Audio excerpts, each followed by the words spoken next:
Yuba City Gurpal Singh Sandhu Antelope GN tire and lube ਵਾਲੇ, ਜਿਨ੍ਹਾਂ ਦੇ ਕੋਲੋਂ ਤੁਸੀਂ truck wash, oil change, air brake ਦਾ ਕੰਮ ਕਰਵਾ ਸਕਦੇ ਹੋ। ਨਵੇਂ ਪੁਰਾਣੇ ਟਾਇਰ ਵਾਜਿਬ ਕੀਮਤਾਂ 'ਤੇ ਖਰੀਦ ਸਕਦੇ ਹੋ। ਸੈਂਟਰਨੈਲਾ ਮਡੇਲਾ ਦੇ ਵਿੱਚ ਲੋਕੇਸ਼ਨ ਨੇ। ਕਾਲ ਕਰ ਸਕਦੇ ਹੋ ਨਿਮਾ ਸਹੋਤਾ 209 277 0113 ਦੇ ਉੱਤੇ। West Coast truck driving school Fresno ਵਾਲੇ, ਜਿਹੜੇ ਕਿ ਤੁਹਾਨੂੰ ਟਰੱਕ ਦਾ ਲਾਇਸੈਂਸ ਵਧੀਆ ਸਿਖਲਾਈ ਦੇ ਕੇ ਘੱਟ ਸਮੇਂ 'ਚ ਲੈਣ 'ਚ ਸਹਾਇਤਾ ਕਰਦੇ ਨੇ। ਕਾਲ ਅਜੀਤ ਅਟਵਾਲ 559 374 45 41 ਦੇ ਉੱਤੇ। ਇਹਨਾਂ ਸਾਰਿਆਂ ਦਾ ਬਹੁਤ ਬਹੁਤ ਧੰਨਵਾਦ। ਜੇਕਰ ਤੁਸੀਂ ਜਾਂ ਕੋਈ ਹੋਰ ਕਾਰੋਬਾਰ ਇਸ ਪ੍ਰੋਗਰਾਮ ਨੂੰ ਸਪਾਂਸਰ ਕਰਨਾ ਚਾਹੁੰਦੇ ਹੋ, ਸੰਪਰਕ ਕਰ ਸਕਦੇ ਹੋ 408 722 7698 ਦੇ ਉੱਤੇ। ਮਿੰਟੂ ਜੀ, ਗੱਲਬਾਤ ਦਾ ਸਿਲਸਿਲਾ ਸ਼ੁਰੂ ਕਰਦੇ। ਕਹਿੰਦੇ ਭਾਰਤ ਵਿੱਚ 2 ਹਫ਼ਤਿਆਂ ਦੇ ਲਈ ਤਾਲਾਬੰਦੀ ਵਧੀ।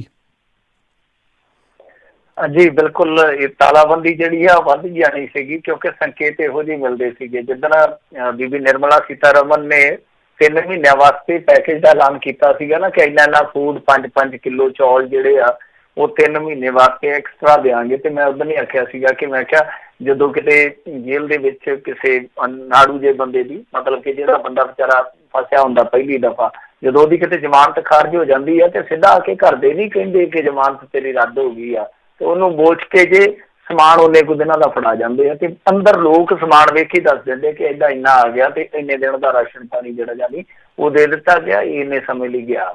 ਤਾਂ ਮੈਂ ਉਸ ਸਮੇਂ ਹੀ ਕਿਹਾ ਸੀਗਾ ਕਿ ਮੈਂ ਬੀਬੀ ਕਹਿ ਤੇ ਰਹੀ ਹੈ ਕਿ ਕੁਛ ਹਫ਼ਤਿਆਂ ਦੀ ਗੱਲ ਆ, ਪਰ ਰਾਸ਼ਨ ਪਾਣੀ 3 ਮਹੀਨਿਆਂ ਦਾ ਕਰ ਰਹੀ ਹੈ, ਤੇ ਇਹਦਾ ਮਤਲਬ ਗੇਮ ਲੰਬਾ ਜਾਏਗਾ।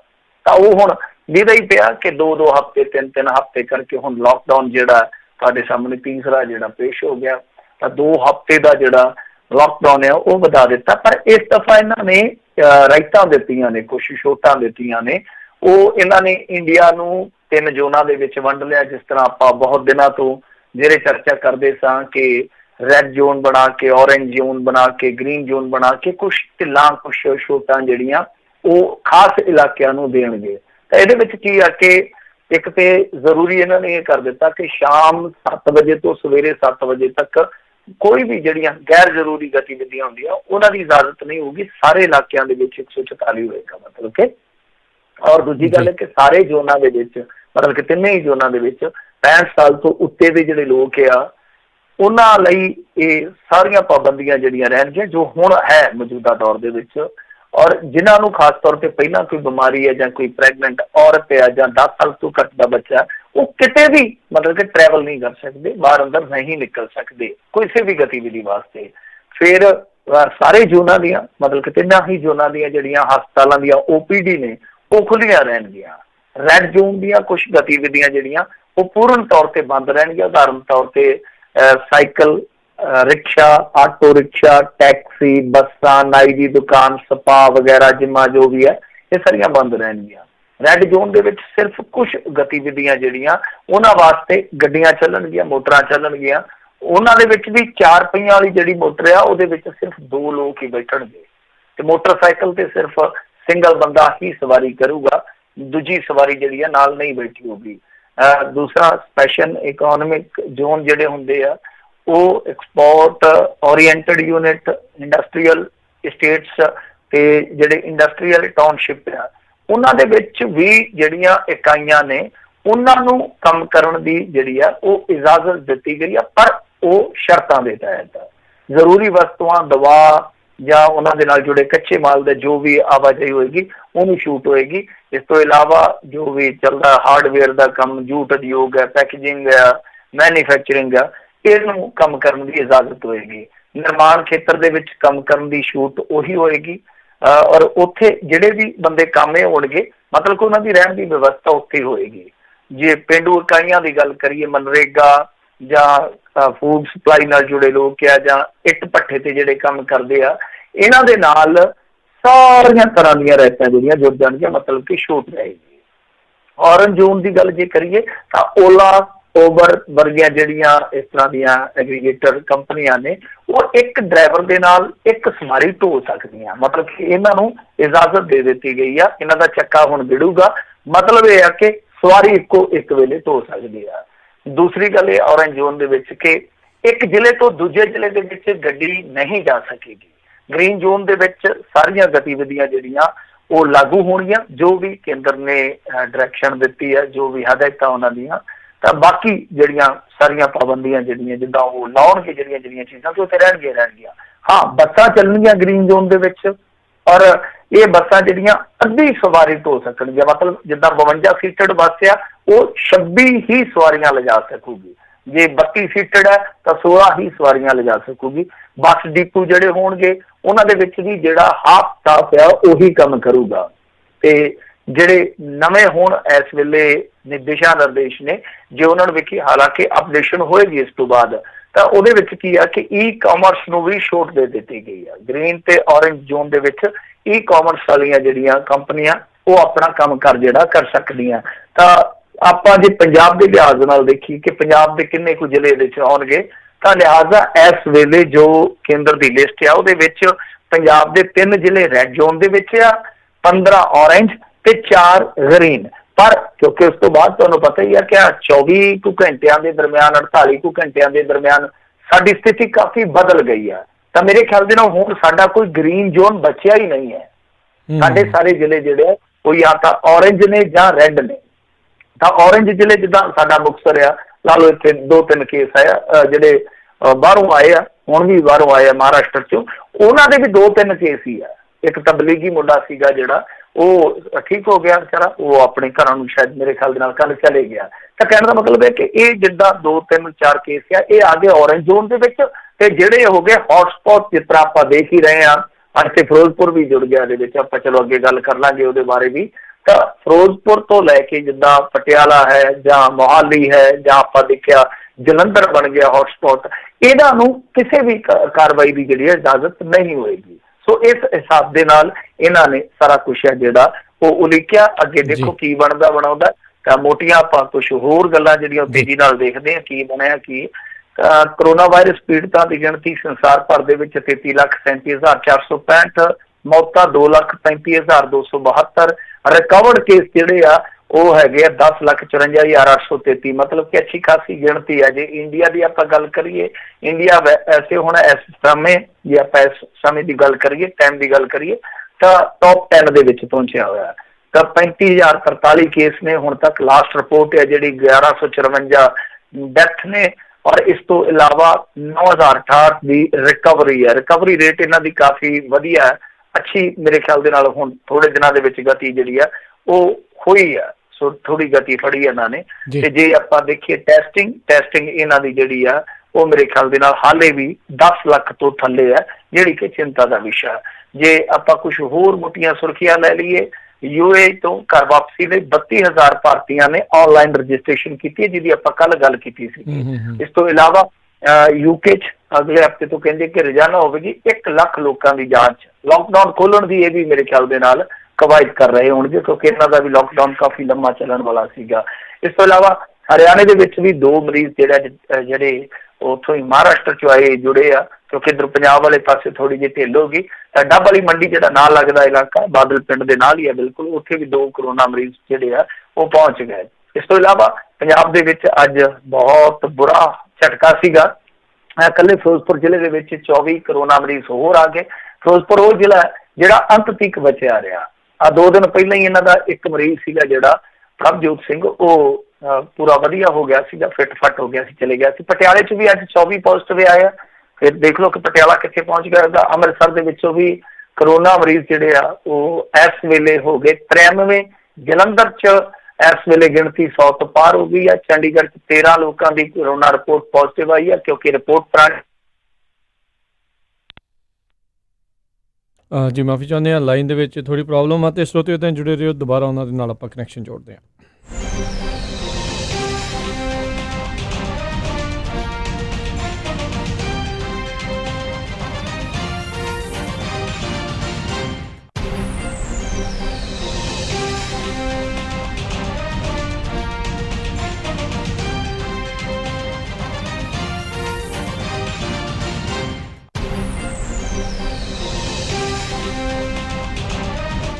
ਜੀ ਮਿੰਟੂ ਜੀ। ਹਾਂਜੀ, ਇਸ ਤੋਂ ਇਲਾਵਾ ਮੈਂ ਜਿਹੜੀ ਗੱਲ ਕਰਦਾ ਪਿਆ ਸੀਗਾ ਕਿ ਚੰਡੀਗੜ੍ਹ ਦੇ ਵਿੱਚ ਅੱਜ 16 ਆਏ ਆ ਮਰੀਜ਼। ਇਸ ਤੋਂ ਇਲਾਵਾ ਛੋਟੇ ਜਿੱਦਾਂ ਸ਼ਹਿਰ ਆਪਾਂ ਉਹਨਾਂ ਦੀ ਜੇ ਗੱਲ ਕਰੀਏ, ਜਲਾਲਾਬਾਦ ਹੈ, ਜਿਸ ਤਰ੍ਹਾਂ ਰਾਜਪੁਰਾ, ਇਹਨਾਂ ਦੇ ਵਿੱਚੋਂ ਵੀ ਮਰੀਜ਼ ਨਿਕਲਦੇ ਰਹੇ। ਗੁਰੂ ਹਰਸਾਏ ਦੇ ਵਿੱਚੋਂ ਵੀ ਮਰੀਜ਼ ਨਿਕਲੇ। ਛੋਟੇ ਸ਼ਹਿਰਾਂ ਤੱਕ ਵੀ ਜਾਨੀ ਪਹੁੰਚਿਆ। ਫਿਰ ਕੁਛ ਪਿੰਡ ਜਿਹੜੇ ਅੱਜ ਸੀਲ ਕੀਤੇ ਗਏ। ਇਸ ਤੋਂ ਇਲਾਵਾ ਲੋਪੋਕੇ ਹਸਪਤਾਲ ਦਾ ਇੱਕ ਮੁਲਾਜ਼ਮ ਹੈ ਜਿਹੜਾ ਉਹ ਕਰੋਨਾ ਪੋਜ਼ਿਟਿਵ ਨਿਕਲਿਆ। ਇਸ ਤੋਂ ਇਲਾਵਾ ਜਿਹੜੀ ਪੰਜਾਬ ਸਰਕਾਰ ਹੈ ਉਹਨੇ ਆਖਿਆ ਕਿ ਲੜਾਈ ਜਿਹੜੀ ਬੜੀ ਮਹਿੰਗੀ ਪੈ ਰਹੀ ਹੈ ਮੋਦੀ ਸਾਹਿਬ 25,000 ਕਰੋੜ ਰੁਪਏ ਦਾ ਬੰਦੋਬਸਤ ਕਰੋ, ਪਰ ਇਹ ਹਰੇਕ ਹਫ਼ਤੇ ਮੰਗ ਮੰਨ ਲੈਂਦੇ ਆ, ਕਹਿੰਦੇ ਨੇ ਮੰਗ ਵੀ ਮੰਗੀ ਤੇ ਰਹੀ ਵੀ ਨੰਗੀ। ਗੱਲ ਉਹ ਆ ਕਿ ਇਹ ਮੰਗ ਲੈਂਦੇ ਆ ਪਰ ਕੁਛ ਵੀ ਮਿਲਦਾ ਨਹੀਂ ਹੈ। ਸਰਕਾਰ ਦੀ ਲਾਪਰਵਾਹੀ ਤੋਂ ਡਰਾਈਵਰ ਅੱਜ ਜਿਹੜੇ ਆ ਨਿਰਾਸ਼ ਹੋਏ ਆ, ਕਿਉਂਕਿ ਜਿਹੜੇ ਡਰਾਈਵਰ ਲੈ ਕੇ ਆਏ ਸੀ ਬਾਹਰੋਂ, ਖਾਸ ਤੌਰ ਤੇ ਰਾਜਸਥਾਨ ਚੋਂ ਲੋਕਾਂ ਨੂੰ, ਉਹਨਾਂ ਨੂੰ ਵੀ ਕੁਆਰੰਟੀਨ ਕਰ ਦਿੱਤਾ ਗਿਆ। ਤਾਂ ਉਹ ਕਹਿੰਦੇ ਕਿ ਯਾਰ ਕੁਆਰੰਟੀਨ ਸਾਨੂੰ ਜੇ ਕਰਨਾ ਤੇ ਘਰ 'ਚ ਕਰੋ, ਸਾਨੂੰ ਸਕੂਲ 'ਚ ਘੱਲਿਆ ਜਾ ਰਿਹਾ ਜਿੱਥੇ ਮੱਛਰ ਵੀ ਲੜੂਗਾ, ਜਿੱਥੇ ਲਾਈਟ ਦੀ ਵੀ ਵਿਵਸਥਾ ਨਹੀਂ ਹੋਊਗੀ, ਸਾਨੂੰ ਕਿਉਂ ਜ਼ਰੂਰ ਤੁਸੀਂ ਇਹ ਕਲਪਨਾ ਲਿਆ ਕਿ ਪਹਿਲਾਂ ਅਸੀਂ ਉੱਧਰੋਂ ਆਏ ਹਾਂ, ਹੁਣ ਤੁਸੀਂ ਇੱਧਰੋਂ ਸਾਨੂੰ ਫਾਇਦੇ ਚਾੜ ਰਹੇ ਹੋ। ਤੇ ਜਿਹੜਾ 5 ਵਜੇ ਤੱਕ ਦਾ ਸ਼ਾਮ ਦਾ ਬੁਲੇਟਿਨ ਸੀਗਾ ਪੰਜਾਬ ਸਰਕਾਰ ਦਾ, ਉਹਦੇ ਮੁਤਾਬਕ ਜੇ ਆਪਾਂ ਵੇਖੀਏ ਝਾਤਖੋਰੀ ਕਰੀਏ ਇਸ ਵੇਲੇ ਤਾਂ 585 ਗਿਣਤੀ ਹੈ। 585 ਇਹ 5 ਵਜੇ ਤੱਕ ਦਾ ਬੁਲੇਟਿਨ ਹੈ। ਇੱਕ ਬੁਲੇਟਿਨ ਉਸ ਤੋਂ ਬਾਅਦ ਵੀ ਸ਼ਾਇਦ ਆਉਂਦਾ, ਜੇ ਉਹਦੀ ਅਪਡੇਸ਼ਨ ਕਿਸੇ ਕੋਲ ਹੋਵੇ ਤਾਂ ਜ਼ਰੂਰ ਤੁਸੀਂ ਦੇਖ ਲਿਓ, ਪਰ ਮੇਰੇ ਕੋਲ 5 ਵਜੇ ਤੱਕ ਦੀ ਆ। ਤੇ ਇਸ ਤੋਂ ਇਲਾਵਾ ਜੇ ਜ਼ਿਲ੍ਹਿਆਂ ਦੀ ਗੱਲ ਕਰੀਏ, ਅੱਜ ਜੇ ਨਵੇਂ ਕੇਸਾਂ ਦੀ ਗੱਲ ਕਰੀਏ, ਫਤਿਹਗੜ੍ਹ ਸਾਹਿਬ ਦੇ ਵਿੱਚ 1 ਆ, ਅੰਮ੍ਰਿਤਸਰ ਦੇ ਵਿੱਚ 48 ਆਏ ਆ, ਪਟਿਆਲੇ 'ਚ ਉਸ ਟਾਈਮ ਤੱਕ 1 ਸੀ, ਲੁਧਿਆਣੇ 'ਚ 13 ਆਏ ਆ, ਮੋਗਾ ਦੇ ਵਿੱਚ 1 ਸੀ, ਫਾਜ਼ਿਲਕਾ 'ਚ 4 ਸੀਗੇ, ਫਿਰੋਜ਼ਪੁਰ ਦੇ ਵਿੱਚ ਮੈਂ ਜਿਵੇਂ ਤੁਹਾਨੂੰ ਦੱਸ ਹੀ ਦਿੱਤਾ ਕਿ ਅੱਛੀ ਖਾਸੀ ਤਾਦਾਦ ਆ, SAS ਨਗਰ ਯਾਨੀ ਮੋਹਾਲੀ 6, ਜਲੰਧਰ ਦੇ ਵਿੱਚ ਉਹ ਆਪਾਂ ਦੱਸ ਹੀ ਦਿੱਤਾ। ਸੋ ਕੁੱਲ ਮਿਲਾ ਕੇ ਇਹ ਜਿਹੜੇ ਕੇਸ ਆ ਨਵੇਂ ਆਏ ਆ, ਤਾਂ ਗਿਣਤੀ ਜਿਹੜੀ ਆ ਉਹ 585 ਹੈ ਇਸ ਟਾਈਮ ਜੀ। ਜੀ ਜੀ ਜੀ ਬਿਲਕੁਲ। ਤੇ ਮਿੰਟੂ ਜੀ, ਅਗਲੀਆਂ ਜਿਹੜੀਆਂ ਗੱਲਾਂ ਕਰਦੇ ਜਾਈਏ ਤੇ ਕਹਿੰਦੇ ਦੂਜੇ ਸੂਬਿਆਂ ਦੇ ਵਿੱਚ ਫਸੇ ਲੋਕਾਂ ਦੇ ਲਈ ਹੁਣ ਚੱਲਣਗੀਆਂ ਸਪੈਸ਼ਲ ਟ੍ਰੇਨਾਂ। ਹਾਂਜੀ, ਦੂਜੇ ਸੂਬਿਆਂ ਦੇ ਵਿੱਚ ਤੁਹਾਨੂੰ ਪਤਾ ਹੀ ਆ ਕਿ ਮਾਈਗਰੈਂਟ ਵਰਕਰ ਫਸੇ ਆ, ਕੁਛ ਪਾੜੇ ਫਸੇ ਆ, ਕੁਛ ਟੂਰਿਸਟ ਫਸੇ ਆ, ਇਸ ਤੋਂ ਇਲਾਵਾ ਕੁਛ ਲੋਕ ਜਿਹੜੇ ਦੂਜੇ ਸਟੇਟਾਂ ਦੇ ਵਿੱਚ ਹੋਰ ਕੰਪਨੀਆਂ ਵਗੈਰਾ 'ਚ ਕੰਮ ਕਰਦੇ ਉਹ ਵੀ ਫਸੇ ਆ। ਤਮਾਮ ਤਰ੍ਹਾਂ ਦੇ ਲੋਕ ਆ, ਹਰੇਕ ਪ੍ਰਕਾਰ ਦਾ ਬੰਦਾ ਕਿਤੇ ਨਾ ਕਿਤੇ ਇਸ ਸੰਕਟ ਦੇ ਨਾਲ ਸਫਰ ਕਰਦਾ ਪਿਆ। ਤਾਂ ਹੁਣ ਸਮੱਸਿਆ ਕੀ ਸੀਗੀ ਕਿ ਜਿਸ ਤਰ੍ਹਾਂ ਹੋਮ ਮਿਨਿਸਟਰੀ ਨੇ ਕਹਿਤਾ ਸੀਗਾ ਬੀਤੇ ਦਿਨੀ ਕਿ ਇਹ ਬੰਦੇ ਜਿਹੜੇ ਆ ਜਾਣਗੇ, ਆਪੋ ਆਪਣੇ ਇਲਾਕਿਆਂ ਦੇ ਵਿੱਚ ਚਲੇ ਜਾ ਸਕਦੇ ਆ, ਤਾਂ ਉਹਦੇ ਵਾਸਤੇ ਇੱਕ ਰੱਟਾ ਪੈ ਗਿਆ ਸੀ, ਕਿਉਂਕਿ ਜਿਹੜੀਆਂ ਸੂਬਾ ਦੀਆਂ ਸਰਕਾਰਾਂ ਸੀ, ਜਿਸ ਤਰ੍ਹਾਂ ਪੰਜਾਬ ਨੇ ਕਹਿਤਾ ਸੀ, ਇਹਨਾਂ ਨੇ ਕਿਹਾ ਕਿ ਸਾਨੂੰ ਟ੍ਰੇਨਾਂ ਦਿਓ, ਕਿਉਂਕਿ ਸਾਡੇ ਕੋਲ ਤੇ ਇੱਥੇ ਮਾਈਗਰੈਂਟ ਵਰਕਰ ਆ ਜਿਹੜਾ ਉਹ 10-12 ਲੱਖ ਆ, ਤਾਂ ਉਹਦੇ ਵਾਸਤੇ ਤੁਸੀਂ ਬੱਸਾਂ ਕਿੰਨੀਆਂ ਘੱਲੋਗੇ? ਜੇ ਬੱਸਾਂ ਘੱਲੋਗੇ ਤਾਂ ਉਹ ਵੀ ਸਾਡੇ ਵਾਸਤੇ ਇੱਕ ਤਰ੍ਹਾਂ ਨਾਲ ਕਹਿ ਲਈਏ ਕਿ ਨਵਾਂ ਥ੍ਰੈਟ ਆ, ਤਾਂ ਅਸੀਂ ਕਿੱਧਰ ਨੂੰ ਜਾਈਏ? ਫਿਰ ਕੈਪਟਨ ਅਮਰਿੰਦਰ ਸਿੰਘ ਨੇ ਕਿਹਾ ਸੀਗਾ ਕਿ ਫਿਰ ਇਸ ਤਰ੍ਹਾਂ ਅਸੀਂ ਬੱਸਾਂ ਨਹੀਂ ਵੜਨ ਦੇਵਾਂਗੇ, ਅਸੀਂ ਜਿੰਨਾ ਚਿਰ ਬੱਸਾਂ ਸੈਨੀਟਾਈਜ਼ ਨਹੀਂ ਕੀਤੀਆਂ ਜਾਂਦੀਆਂ, ਜਦੋਂ ਤੱਕ ਅਸੀਂ ਖੁਦ ਪੁਖਤਾ ਨਹੀਂ ਹੋ ਜਾਂਦੇ ਇਸ ਮਾਮਲੇ 'ਚ, ਅਸੀਂ ਉਦੋਂ ਤੱਕ ਬੱਸਾਂ ਜਿਹੜੀਆਂ ਦਾਖਲ ਨਹੀਂ ਹੋਣ ਦੇਵਾਂਗੇ। ਤਾਂ ਹੋਰ ਵੀ ਕਈ ਸਟੇਟ ਸੀਗੇ ਜਿਨ੍ਹਾਂ ਨੇ ਇਹ ਮੰਗ ਕੀਤੀ ਸੀਗੀ ਕਿ ਟ੍ਰੇਨਾਂ ਚਲਾਈਆਂ ਜਾਣ। ਤਾਂ ਬਹਰਹਾਲ ਇਹਨਾਂ ਨੇ ਟ੍ਰੇਨਾਂ ਚਲਾਉਣ ਦਾ ਐਲਾਨ ਕਰ ਦਿੱਤਾ ਕਿ ਹੁਣ ਜਿਹੜੇ ਬੰਦੇ ਫਸੇ ਹੋਏ ਆ ਦੂਸਰੇ ਰਾਜਾਂ ਦੇ ਵਿੱਚ ਉਹ ਟ੍ਰੇਨਾਂ ਰਾਹੀਂ ਲਿਆਂਦੇ ਜਾਣਗੇ। ਤਾਂ ਇਹ ਅੱਛੀ ਪਹਿਲ ਕਦਮੀ ਹੈ ਮੇਰੇ ਖਿਆਲ ਦੇ ਨਾਲ, ਪਰ ਜੇ ਇਹ ਐਲਾਨ ਥੋੜੇ ਦਿਨ ਪਹਿਲਾਂ ਕਰ ਦਿੱਤਾ ਜਾਂਦਾ ਤੇ ਆ ਜਿਹੜਾ ਆਪਾਂ ਦੇਖਦੇ ਪਏ ਆ ਕਿ ਇਸ ਵੇਲੇ ਵਿਵਾਦ ਉੱਠਿਆ ਪਿਆ ਜੋ ਹਜ਼ੂਰ ਸਾਹਿਬ ਤੋਂ ਸੰਗਤ ਆਈ ਆ, ਇਹ ਵੀ ਸ਼ਾਇਦ ਘੱਟ ਜਾਂਦਾ, ਕਿਉਂਕਿ ਸਮੱਸਿਆ ਇੱਥੇ ਆਈ ਕਿ 4 ਬੱਸਾਂ 'ਚ 180 ਬੰਦੇ ਲੈ ਕੇ ਆਏ ਆ, ਇੱਕ ਬੱਸ ਦੇ ਵਿੱਚ ਵੇਖ ਲਓ ਕਿੰਨੇ ਬੰਦੇ ਜਿਹੜੇ ਆ ਉਹ ਆਉਂਦੇ ਹੋਣਗੇ। ਤਾਂ ਇੱਕ ਬਹੁਤ ਵੱਡਾ ਇੱਕ ਮੈਂ ਕਹੂੰਗਾ ਕਿ ਲਾਪਰਵਾਹੀ ਵਾਲਾ ਮਾਮਲਾ ਬਣ ਜਾਂਦਾ। ਤਾਂ ਖੈਰ ਹੁਣ ਇਸ ਮਾਮਲੇ ਦੇ ਵਿੱਚ ਇਹਨਾਂ ਨੇ ਚਲੋ ਚੰਗੀ ਪਹਿਲ ਕਦਮੀ ਕੀਤੀ ਹੈ, ਟ੍ਰੇਨਾਂ ਜਿਹੜੀਆਂ ਸਪੈਸ਼ਲ ਚਲਾਈਆਂ ਜਾਣਗੀਆਂ, ਪਰ ਪੰਜਾਬ ਨੂੰ ਵੀ ਟ੍ਰੇਨਾਂ ਅੱਛੀਆਂ ਖਾਸੀਆਂ ਦੇਣੀਆਂ ਚਾਹੀਦੀਆਂ, ਕਿਉਂਕਿ ਪੰਜਾਬ ਦੇ ਵਿੱਚ ਕਾਫੀ ਮਜ਼ਦੂਰਾਂ ਦੀ ਗਿਣਤੀ ਹੈ। ਪਰ ਠੀਕ ਆ ਤੇ ਚਲੋ ਇਹਨਾਂ ਨੇ ਇਹ ਛੋਟ ਦੇ ਦਿੱਤੀ, ਲਾਕਡਾਊਨ ਵੀ ਵਧਾ ਦਿੱਤਾ, ਉਹ ਤੇ ਚਲੋ ਅੰਦਾਜ਼ਾ ਹੀ ਸੀ, ਅੱਗੇ ਤਾਂ ਅੰਦਾਜ਼ਾ ਹੈਗਾ ਅਗਾਊ ਅੰਦਾਜ਼ਾ ਸੀਗਾ ਕਿ ਇਹਨਾਂ ਨੇ ਲਾਕਡਾਊਨ ਵਧਾਉਣਾ। ਪਰ ਅੱਜ ਮਜ਼ਦੂਰ ਦਿਹਾੜਾ ਸੀਗਾ, ਮਜ਼ਦੂਰਾਂ ਵਾਸਤੇ ਕੋਈ ਪੈਕੇਜ ਐਲਾਨਿਆ ਜਾਂਦਾ, ਕੋਈ ਨਗਦ ਕੋਈ ਪੈਸਾ ਐਲਾਨਿਆ ਜਾਂਦਾ ਤਾਂ ਬਿਹਤਰ ਸੀਗਾ। ਜਦੋਂ ਘਰਾਂ 'ਚੋਂ ਇੱਥੋਂ ਜਾਣਗੇ ਆਪਣੇ ਜਿਹੜੇ ਆਰਜ਼ੀ ਘਰ ਆ, ਜਦੋਂ ਇਹਨਾਂ 'ਚੋਂ ਨਿਕਲ ਕੇ ਆਪਣੇ ਅਸਲ ਘਰਾਂ 'ਚ ਜਾਣਗੇ, ਉੱਥੇ ਲੈ ਕੇ ਕੀ ਜਾਣਗੇ? ਕਿ ਜੇ ਅੱਗੋਂ ਵੀ ਖਾਣ ਨੂੰ ਕੁਛ ਨਾ ਹੋਇਆ ਤਾਂ ਕਰਨਾ ਕੀ ਹੈ ਜ਼ਿੰਦਗੀ 'ਚ? ਇਹ ਆਪਣੇ ਆਪ ਦੇ ਵਿੱਚ ਬਹੁਤ ਵੱਡਾ ਸਵਾਲ ਰਹੂਗਾ।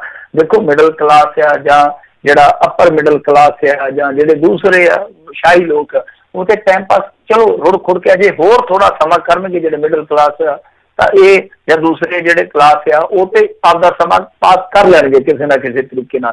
ਪਰ ਜਿਹੜਾ ਲੋਅਰ ਕਲਾਸ ਆ ਜਾਂ ਗਰੀਬੀ ਰੇਖਾ ਤੋਂ ਹੇਠਾਂ ਵਾਲਾ, ਤੁਸੀਂ ਸੋਚ ਕੇ ਵੇਖੋ ਕਿ ਜਿਸ ਤਰ੍ਹਾਂ ਐਕਸਟੈਂਸ਼ਨ ਕਰਦੇ ਜਾ ਰਹੇ ਲਾਕਡਾਊਨ ਦੀ ਬਿਨਾਂ ਕਿਸੇ ਠੋਸ ਰੋਡ ਮੈਪ ਦਿੱਤੇ ਤੋਂ, ਤਾਂ ਇਹ ਗਰੀਬ ਵਾਸਤੇ ਤੇ ਬਹੁਤ ਸੰਕਟ ਆ। ਤਾਂ ਮਜ਼ਦੂਰ ਦਿਹਾੜੇ ਤੇ ਅੱਜ ਮਜ਼ਦੂਰਾਂ ਦੇ ਹੱਥ ਕੁਛ ਨਾ ਕੁਛ ਫੜਾਉਂਦੇ ਕਿ ਲਓ ਭਾਈ ਤੁਸੀਂ ਘਰਾਂ ਨੂੰ ਚੱਲੇ ਹੋ, ਤੁਸੀਂ ਸਾਡੇ ਕਰਕੇ ਜਾਂ ਕਰੋਨਾ ਕਰਕੇ ਬਹੁਤ ਤਕਲੀਫ ਚੱਲੀ ਹੈ, ਤਾਂ ਦੇਸ਼ ਵੱਲੋਂ ਥੋੜੇ ਜਿਹੇ ਪੈਸੇ ਆਪਾਂ ਕੋਈ ਘਰਾਂ 'ਚ ਬੱਚਾ ਆ ਜਾਂਦਾ ਨਾ ਜਾਣ ਲੱਗਿਆ ਆਪਾਂ ਉਹਨੂੰ ਵੀ ਦਿੰਦੇ ਆ ਨਾ ਤਿਆਰ ਚੱਲ ਪਿਆਰ ਲੈ ਜਾ, ਤੇ ਅੱਜ ਮਜ਼ਦੂਰ ਦਿਹਾੜੇ ਤੇ ਥੋੜਾ ਪਿਆਰ ਹੀ ਦੇ ਦਿੰਦੇ ਮੋਦੀ ਸਾਹਿਬ। ਜੀ ਜੀ।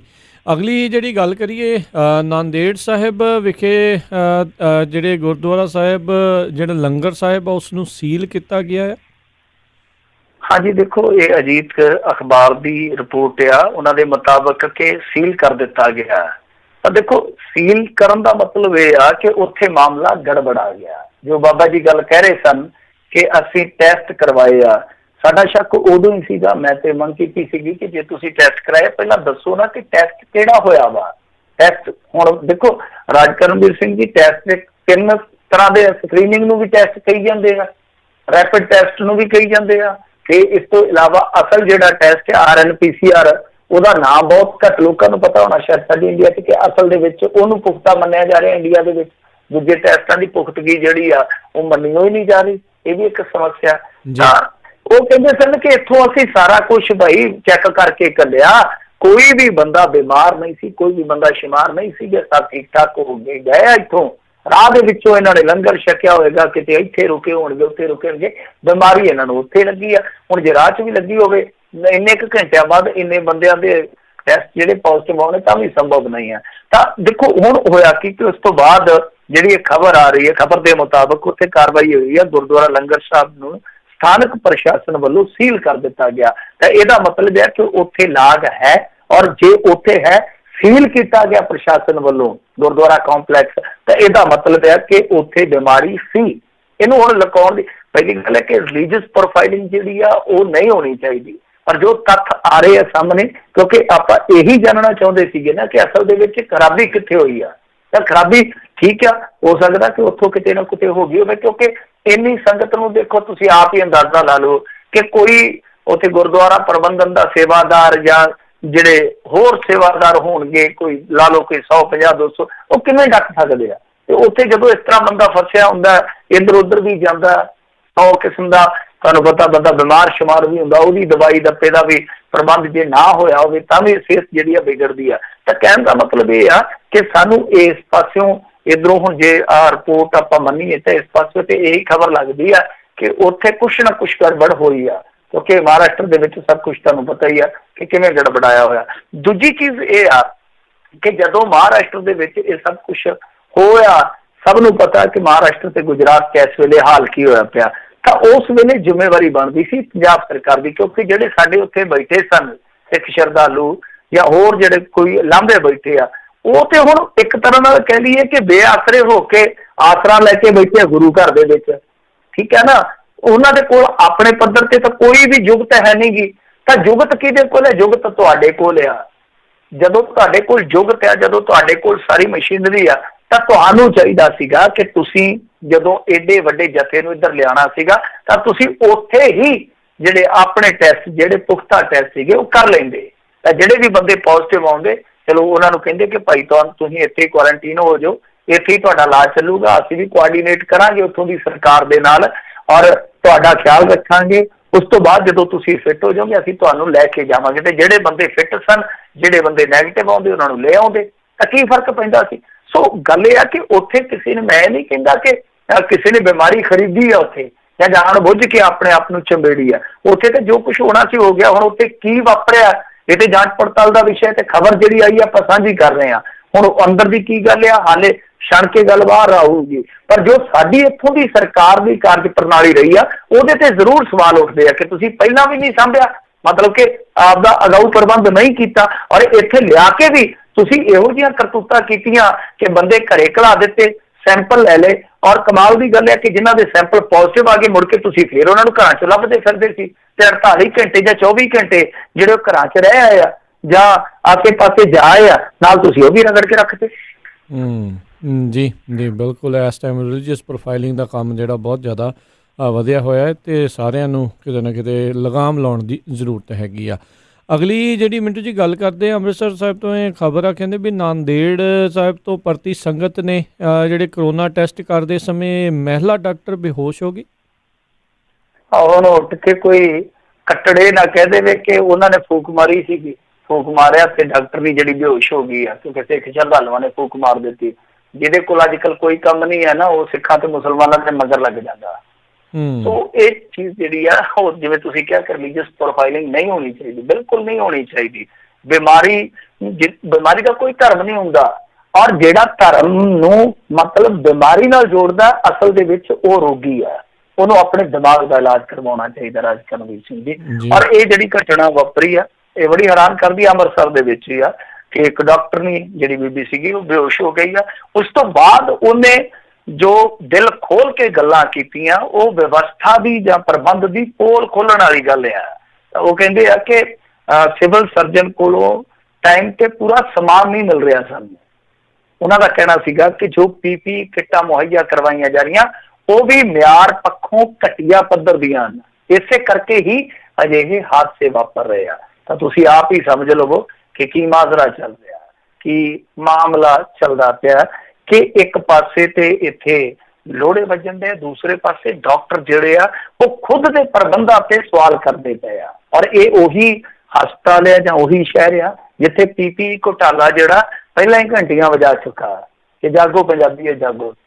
ਸੋ ਜਿੱਥੇ ਹਾਲਾਤ ਇਹੋ ਜਿਹੇ ਹੋਣ, ਡਾਕਟਰ ਬੇਹੋਸ਼ ਹੋ ਰਹੇ ਹੋਣ, ਦੋਸ਼ ਲਾ ਰਹੇ ਹੋਣ, ਤਾਂ ਤੁਸੀਂ ਸਮਝ ਸਕਦੇ ਹੋ ਕਿ ਵਿਵਸਥਾ ਦਾ ਇਸ ਵੇਲੇ ਜਿਹੜਾ ਢਾਂਚਾ ਹੈ ਉਹ ਕਿੰਨਾ ਕੁ ਮਿਆਰ ਦਾ ਹੈ, ਕਿੰਨਾ ਕੁ ਉਹਦਾ ਮਿਆਰ ਹੈ ਜਿਹੜਾ ਉਹ ਮਜ਼ਬੂਤ ਆ। ਬਹੁਤ ਕੁਝ ਹਾਲੇ ਤੇ ਕੱਜਿਆ ਪਿਆ ਕਿਉਂਕਿ ਲੋਕ ਜਿਹੜੇ ਆ ਉਹ ਅੰਦਰ ਤੜੇ ਹੋਏ ਆ, ਅੰਦਰਾਂ 'ਚ ਤੜੇ ਹੋਏ ਆ। ਦੂਸਰੇ ਪਾਸੇ ਜਿਹੜੀ ਇਨਫੋਰਮੇਸ਼ਨ ਆ ਪੂਰੀ ਨਹੀਂ ਨਿਕਲ ਰਹੀ। ਇਹ ਸੰਕਟ ਜਦੋਂ ਬੀਤ ਗਿਆ, ਸਮਾਂ ਬੀਤ ਗਿਆ, ਸੁੱਖ ਨੇ ਜਲਦੀ ਬੀਤ ਜਾਵੇ ਤਾਂ ਬਹੁਤ ਸਾਰੀਆਂ ਚੀਜ਼ਾਂ ਨਿਕਲਣਗੀਆਂ। ਤਾਂ ਪਰ ਬਹੁਤ ਵੱਡੀ ਗੱਲ ਆ ਇਸ ਮਾਮਲੇ ਨੂੰ ਹੁਣ ਇਹ ਦਬਾ ਦੇਣਗੇ। ਜਿਵੇਂ ਓਟੀ ਸੋਨੀ ਸੀਗਾ, ਜਾ ਆਇਆ ਸੀਗਾ ਬਾਅਦ ਦੇ ਵਿੱਚ ਹਸਪਤਾਲ 'ਚ ਗੇੜਾ ਮਾਰਿਆ ਤੇ ਮੁੜ ਕੇ ਕਹਿੰਦਾ ਹੁਣ ਉੱਥੇ ਕਿਸੇ ਨੇ ਸਵਾਲ ਕਰ ਦਿੱਤਾ ਕਿਉਂਕਿ ਰਾਜ ਦੀ ਜ਼ਮੀਰ ਵਾਲੇ ਲੋਕ ਵੀ ਹੁੰਦੇ ਆ ਵਿੱਚ। ਕੁਛ ਡਾਕਟਰਾਂ ਨੇ ਸਵਾਲ ਕੀਤੇ ਤੇ ਉਹ ਮੁੜ ਕੇ ਦਬਕੇ ਮਾਰਨ ਤੇ ਉਤਾਰੂ ਹੋ ਗਿਆ। ਕਹਿੰਦਾ ਕਿ ਜਿਹੜੇ ਲੋਕ ਤੇ ਚੰਗੇ ਕੰਮ ਕਰਦੇ, ਚੰਗਿਆਂ ਦਾ ਭਾਵ ਇਹਨਾਂ ਦਾ ਪਤਾ ਕੀ ਹੁੰਦਾ, ਜਿਹੜੇ ਯੈਸਮੈਨ ਹੋਣ, ਇਹਨਾਂ ਦੇ ਜਿਹੜੇ ਜੀ ਹਜ਼ੂਰੀਏ ਹੋਣ, ਜਿਹੜੇ ਰਾਗ ਦਰਬਾਰੀ ਤੇ ਠੁਮਕੇ ਲਾਉਂਦੇ ਹੋਣ, ਉਹ ਇਹਨਾਂ ਵਾਸਤੇ ਚੰਗੇ। ਕਹਿੰਦੇ ਉਹਨਾਂ ਨੂੰ ਤੇ ਨਾਮ ਦਿਆਂਗੇ ਤੇ ਜਿਹੜੇ ਇਸ ਤਰ੍ਹਾਂ ਉਤਰਾ ਕਰਦੇ ਆ, ਮਤਲਬ ਕਹਿਣ ਦਾ ਹੈ ਕਿ ਜਿਹੜੇ ਸਵਾਲਾਤ ਕਰਦੇ ਆ ਹੁਣ ਉਹਨਾਂ ਤੇ ਕਹਿੰਦੇ ਕਾਰਵਾਈ ਕਰਾਂਗੇ, ਸਮਾਂ ਲੰਘ ਲੈਂਦੇ। ਜਦੋਂ ਮੰਤਰੀਆਂ ਸੰਤਰੀਆਂ ਦੀ ਮਾਨਸਿਕਤਾ ਇਹੋ ਜਿਹੀ ਹੋਵੇ ਤੇ ਉੱਥੇ ਪ੍ਰਬੰਧ ਕਿਹੋ ਜਿਹੇ ਹੋਣਗੇ ਤੁਸੀਂ ਆਪ ਹੀ ਸਮਝ ਸਕਦੇ ਹੋ। ਜੀ ਬਿਲਕੁਲ। ਅਗਲੀ ਜਿਹੜੀ ਮਿੰਟੂ ਜੀ ਗੱਲ ਕਰਦੇ, ਕਹਿੰਦੇ ਲੁਧਿਆਣਾ ਜੇਲ੍ਹ ਦੇ ਵਿੱਚ ਜ਼ਿਲ੍ਹਾ ਸੰਗਰੂਰ ਦੀ ਇੱਕ ਔਰਤ ਨੂੰ ਹੋਇਆ ਕਰੋਨਾ। ਇਹ ਵੀ ਬਹੁਤ ਮਾੜੀ ਗੱਲ ਆ ਵੀ ਬਹੁਤ ਮਾੜੀ ਗੱਲ ਆ। ਜੇ ਦੇਖੀਏ ਤਾਂ ਜੇ ਜੇਲ੍ਹ ਦੇ ਵਿੱਚ ਕਰੋਨਾ ਚੱਲ ਗਿਆ, ਇਹ ਵੀ ਹੁਣ ਆਪਾਂ ਕਿਸੇ ਤੇ ਇਲਜ਼ਾਮ ਲਾਵਾਂਗੇ ਕਿ ਕੌਣ ਲੈ ਗਿਆ ਜੀ, ਕੌਣ ਬਾਹਰੋਂ ਆ ਗਿਆ ਕੋਈ। ਹੁਣ ਜੇਲ੍ਹ ਦੇ ਵਿੱਚ ਤੇ ਸਭ ਤੋਂ ਪੁਖਤਾ ਪ੍ਰਬੰਧ ਹੁੰਦਾ ਹੈ ਨਾ। ਜੇਲ੍ਹ ਖਾਸ ਤੌਰ ਤੇ ਜਿਹੜੀ ਲੇਡੀਜ਼ ਜੇਲ੍ਹ ਹੁੰਦੀ ਆ ਉਹਦਾ ਤੇ ਪ੍ਰਬੰਧ ਐਕਸਟਰਾ ਜਿਹੜਾ ਮਜ਼ਬੂਤ ਹੁੰਦਾ ਆਮ ਜੇਲ੍ਹਾਂ ਦੇ ਨਾਲੋਂ। ਉਹਦੇ ਵਿੱਚ ਹੁਣ ਕੀ ਵਾਪਰਿਆ ਸਮਝ ਤੋਂ ਪਰੇ ਦੀ ਗੱਲ ਆ। ਇਹ ਲੁਧਿਆਣਾ ਜੇਲ੍ਹ ਦਾ ਮਾਮਲਾ ਹੈ। ਕਹਿੰਦੇ ਆ ਕਿ ਜ਼ਿਲ੍ਹਾ ਸੰਗਰੂਰ ਦੇ ਬਾਗੜੀਆ ਪਿੰਡ ਦੀ ਕੋਈ ਬੀਬੀ ਆ ਜਿਹੜੀ ਕਿ ਕਰੋਨਾ ਪੋਜ਼ਿਟਿਵ ਪਾਈ ਗਈ ਆ। ਇਹ ਆਪਣੇ ਆਪ ਦੇ ਵਿੱਚ ਹੈਰਾਨ ਕਰਨ ਵਾਲੀ ਗੱਲ ਆ। ਕੀ ਗੱਲ ਆ ਕਿ ਮੁਲਾਕਾਤਾਂ ਬੰਦ ਨਹੀਂ ਸਨ ਹੋਈਆਂ, ਪਰ ਜਿੰਨੀ ਕੋਈ ਮੈਨੂੰ ਜਾਣਕਾਰੀ ਆ ਕਿ ਮੁਲਾਕਾਤਾਂ ਜੇਲ੍ਹਾਂ ਦੇ ਵਿੱਚ ਬੰਦ ਕੀਤੀਆਂ ਗਈਆਂ, ਮਤਲਬ ਕਿ ਬਾਹਰੋਂ ਕੋਈ ਮੁਲਾਕਾਤੀ ਨਹੀਂ ਜਾ ਸਕਦਾ। ਤਾਂ ਜਦ ਮੁਲਾਕਾਤੀ ਨਹੀਂ ਜਾ ਸਕਦਾ ਤਾਂ ਇਹਦਾ ਮਤਲਬ ਇਹ ਆ ਕਿ ਜੇ ਆਪਾਂ ਇੱਕ ਸਰਸਰੀ ਗੱਲ ਕਰੀਏ ਉਸੇ ਤਰ੍ਹਾਂ, ਮਤਲਬ ਕਿ ਜੋ ਚੱਲਦੀ ਚਰਚਾ ਦੇ ਵਿੱਚ ਵਧਾਉਣ ਵਾਲੀ ਗੱਲ ਆ, ਤਾਂ ਕੋਈ ਨਾ ਕੋਈ ਤਾਂ ਅੰਦਰ ਗਿਆ ਹੋਊਗਾ। ਕਰੋਨਾ ਕੰਧ ਟੱਪ ਕੇ ਤੇ ਚਲੇ ਨਹੀਂ ਗਿਆ ਹੋਣਾ ਜੀ, ਠੀਕ ਹੈ ਨਾ। ਕੋਈ ਨਾ ਕੋਈ ਬੰਦਾ ਤਾਂ ਗਿਆ। ਫਿਰ ਇਹਦਾ ਮਤਲਬ ਆ ਕਿ ਕੋਈ ਸਟਾਫ ਦਾ ਬੰਦਾ ਹੋਏਗਾ ਕਿਉਂਕਿ ਗਸ਼ਤ ਤਾਂ ਚੱਲਦੀ ਰਹਿੰਦੀ ਆ ਨਾ। ਪੁਲਿਸ ਤਾਂ ਅੰਦਰ ਜੇਲ੍ਹ ਦੇ ਵਿੱਚ ਜਾਂਦੀ ਹੈ, ਉਹਨਾਂ ਤੇ ਚੱਤੋ ਪਰ ਰਹਿਣਾ ਹੀ ਰਹਿਣਾ, ਦਿਨ ਰਾਤ ਰਹਿਣਾ। ਤਾਂ ਹੋ ਸਕਦਾ ਕਿ ਕੋਈ ਉਹਨਾਂ ਦੇ ਜੇਲ੍ਹ ਸਟਾਫ ਦਾ ਬੰਦਾ ਪੀੜਤ ਹੋਵੇ, ਉਹਦੇ ਤੋਂ ਲਾਗ ਲੱਗੀ ਹੈ। ਇਹ ਵੀ ਹੁਣ ਜਾਂਚ ਪੜਤਾਲ ਦਾ ਵਿਸ਼ਾ। ਪਰ ਜੇ ਉਹ ਬੰਦਾ ਇੱਕ ਮੰਨ ਲਓ ਇਹਨਾਂ ਦਾ ਬੰਦਾ ਪੀੜਤ ਆ, ਜਾਂ ਜਿੱਦਾਂ ਹੁਣ ਇਹ ਬੀਬੀ ਕੈਦਨ ਜਿਹੜੀ ਆ ਉਹ ਪੋਜ਼ਿਟਿਵ ਪਾਈ ਗਈ ਆ, ਉਹ ਤੇ ਫਿਰ ਸਾਰਾ ਉੱਥੇ ਟੈਸਟ ਕਰਕੇ ਵੇਖਣਾ ਪਊਗਾ। ਘੱਟੋ ਘੱਟ ਜਿਹੜੀ ਬੈਰਕ ਦੇ ਵਿੱਚ ਉਹ ਰਹਿੰਦੀ ਆ, ਭਾਵੇਂ ਉੱਥੇ 5 ਨੇ ਤੇ ਭਾਵੇਂ 25 ਨੇ, ਉਹ ਟੈਸਟ ਕਰਨੇ ਪੈਣਗੇ ਤੁਹਾਨੂੰ। ਤੇ ਜੇ ਉਹ ਬਾਹਰੋਂ ਆਈ ਹੈ, ਟਰਾਂਸਮਿਸ਼ਨ ਬਾਹਰੋਂ ਹੋਈ ਹੈ ਕਿਸੇ ਬੰਦੇ ਦੇ ਥਰੂ, ਫਿਰ ਤੁਹਾਨੂੰ ਚੇਨ ਲੱਭਣੀ ਪਵੇਗੀ। ਤੇ ਉਹ ਜੇਲ੍ਹ ਦਾ ਸਟਾਫ ਤੇ ਹੋ ਸਕਦਾ ਮਰਦਾਨਾ ਜੇਲ੍ਹ 'ਚ ਵੀ ਗਿਆ ਹੋਵੇ, ਹੋ ਸਕਦਾ ਬਾਜ਼ਾਰ 'ਚ ਜੇਲ੍ਹ ਦੀ ਉਹ ਖਰੀਦਦਾਰੀ ਵੀ ਕਰਦਾ ਫਿਰਦਾ ਹੋਵੇ। ਤਾਂ ਇਸੇ ਤਰ੍ਹਾਂ ਹੀ ਚੇਨ ਬਣਦੀ ਆ। ਹੁਣ ਕੀ ਅਸੀਂ ਕਹਿ ਦਈਏ ਕਿ ਸਾਰਾ ਪੰਜਾਬ ਬਰਬਾਦ ਕਰੂਗਾ ਤੇ ਜੇਲ੍ਹ ਵਾਲਾ ਕਰੂਗਾ? ਨਹੀਂ, ਇਸ ਤਰ੍ਹਾਂ ਨਹੀਂ ਹੁੰਦਾ। ਸੋ ਕਿਸੇ ਤੋਂ ਵੀ ਸ਼ੁਰੂ ਹੋ ਸਕਦੀ, ਉਹ ਬੰਦਾ ਅਣਜਾਣ ਹੋ ਸਕਦਾ। ਪਰ ਇਹ ਵੇਖਣ ਵਾਲੀ ਗੱਲ ਆ ਕਿ ਜੇਲ੍ਹ ਦੀ ਵਿਵਸਥਾ ਦੇ ਵਿੱਚ ਜੇ ਕਰੋਨਾ ਪਹੁੰਚ ਰਿਹਾ ਤਾਂ ਇਹਦਾ ਮਤਲਬ ਆ ਕਿ ਕਰੋਨਾ ਕਿਤੇ ਵੀ ਅੱਪੜ ਸਕਦਾ। ਉਹਦੇ ਵਾਸਤੇ ਜੇਲ੍ਹ ਦੀਆਂ ਕੰਧਾਂ ਵੀ ਛੋਟੀਆਂ ਨੇ। ਜੀ ਅਗਲੀ ਜਿਹੜੀ ਉਸ ਦੇ ਗੱਲ ਤੋਂ ਬਾਅਦ ਦੇ ਵਿੱਚ ਆਪਾਂ ਬ੍ਰੇਕ ਲੈਣੀ ਹੈ ਅਤੇ ਬ੍ਰੇਕ ਤੋਂ ਬਾਅਦ ਤੇ ਜੇ ਤੁਹਾਡਾ ਵੀ ਕੋਈ ਸਵਾਲ ਹੋਇਆ ਤਾਂ ਮਿੰਟੂ ਜੀ ਨੂੰ ਫਿਰ ਤੁਸੀਂ ਜਿਹੜੇ ਜੀ ਕਾਲ ਕਰ ਸਕੋਗੇ, ਕਾਲ ਕਰਕੇ ਸਵਾਲ ਪੁੱਛ ਸਕੋਗੇ। ਨੰਬਰ 408 272 5200। ਅਗਲੀ ਜਿਹੜੀ ਮਿੰਟੂ ਜੀ ਗੱਲ ਕਰੀ, ਕਹਿੰਦੇ ਨਸ਼ਾ ਛਡਾਊ ਕੇਂਦਰਾਂ ਦੇ ਮੁਲਾਜ਼ਮਾਂ ਵੱਲੋਂ ਮੰਗ ਨੂੰ ਲੈ ਕੇ 4 ਮਈ ਤੋਂ ਅਣਮਿੱਥੇ ਸਮੇਂ ਦੀ ਹੜਤਾਲ 'ਤੇ ਜਾਣ ਦੀ ਚੇਤਾਵਨੀ ਦਿੱਤੀ ਆ। ਹਾਂਜੀ, ਦੇਖੋ ਪੰਜਾਬ ਸਰਕਾਰ ਦੇ ਜਿਹੜੇ ਸਿਹਤ ਮਹਿਕਮੇ ਦੇ ਤਹਿਤ ਆਉਂਦੇ ਆ ਨਾ ਨਸ਼ਾ ਛਡਾਊ ਕੇਂਦਰ, ਜਿਨ੍ਹਾਂ ਨੂੰ OET ਕਹਿ ਦਿੰਦੇ ਆ, ਕੋਰਟ ਵੀ ਕਹਿ ਦਿੰਦੇ ਆ, ਉਹਨਾਂ ਦੇ ਵਿੱਚ ਠੇਕੇ ਤੇ ਮੁਲਾਜ਼ਮ ਰੱਖੇ ਗਏ ਆ। ਤਾਂ ਉਹਨਾਂ ਨੇ ਹੁਣ ਚੇਤਾਵਨੀ ਦੇ ਦਿੱਤੀ ਹੈ, ਕਿਉਂਕਿ ਦੇਖੋ ਇਹ ਮਾਮਲਾ ਐਸਾ ਹੈ ਕਿ ਜਦੋਂ ਕਰੋਨਾ ਹੁਣ ਪੰਜਾਬ ਦੇ ਵਿੱਚ ਤੇ ਇੱਕ ਤਰ੍ਹਾਂ ਨਾਲ ਕਹਿ ਲਈਏ ਪੀਕ ਫੜਨ ਵਾਲਾ ਹੋਇਆ ਪਿਆ, ਜਿਸ ਤਰ੍ਹਾਂ ਕੇਸ ਨਿਕਲ ਰਹੇ ਆ, ਤਾਂ ਹੁੰਦਾ ਕੀ ਆ ਕਿ ਜਦੋਂ ਇਹੋ ਜਿਹਾ ਮਾਹੌਲ ਹੋਵੇ ਉਦੋਂ ਜਿਹੜੇ ਨਸ਼ੇੜੀ ਹੁੰਦੇ ਆ, ਨਸ਼ਾ ਪੀੜਤ ਹੁੰਦੇ ਆ ਜਿਹੜੇ, ਉਹ ਵੀ ਬਹੁਤ ਜ਼ਿਆਦਾ ਸੰਕਟ 'ਚ ਚੱਲ ਜਾਂਦੇ ਆ। ਤਾਂ ਜ਼ਿਆਦਾ ਜੀ ਗੱਲ ਆ ਕਿ ਉਹਨਾਂ ਦਾ ਆਸਰਾ ਓਟ ਹੈ ਜਿਹੜਾ ਉਹੀ ਬਣਦਾ। ਉੱਥੇ ਲੰਬੀਆਂ ਲੰਬੀਆਂ ਲਾਈਨਾਂ ਤੁਸੀਂ ਦੇਖੋਗੇ, ਉਹ ਫੋਟੋਆਂ ਜਾਂ ਉਹ ਚਰਚੇ ਜਿਹੜੇ ਆ ਤੁਸੀਂ ਕਿਤੇ ਨਾ ਕਿਤੇ ਸੁਣੇ ਜ਼ਰੂਰ ਹੋਣਗੇ ਕਿ ਇਹਨਾਂ ਦੀ ਗਿਣਤੀ ਵੱਧ ਗਈ ਆ, ਇਹਨਾਂ ਨੇ ਇੰਨੀ ਰਜਿਸਟ੍ਰੇਸ਼ਨ ਹੁਣ ਕਰਵਾਈ ਆ, ਅੱਗੇ ਰਜਿਸਟ੍ਰੇਸ਼ਨ ਇਹ ਨਹੀਂ ਸੀਗੀ।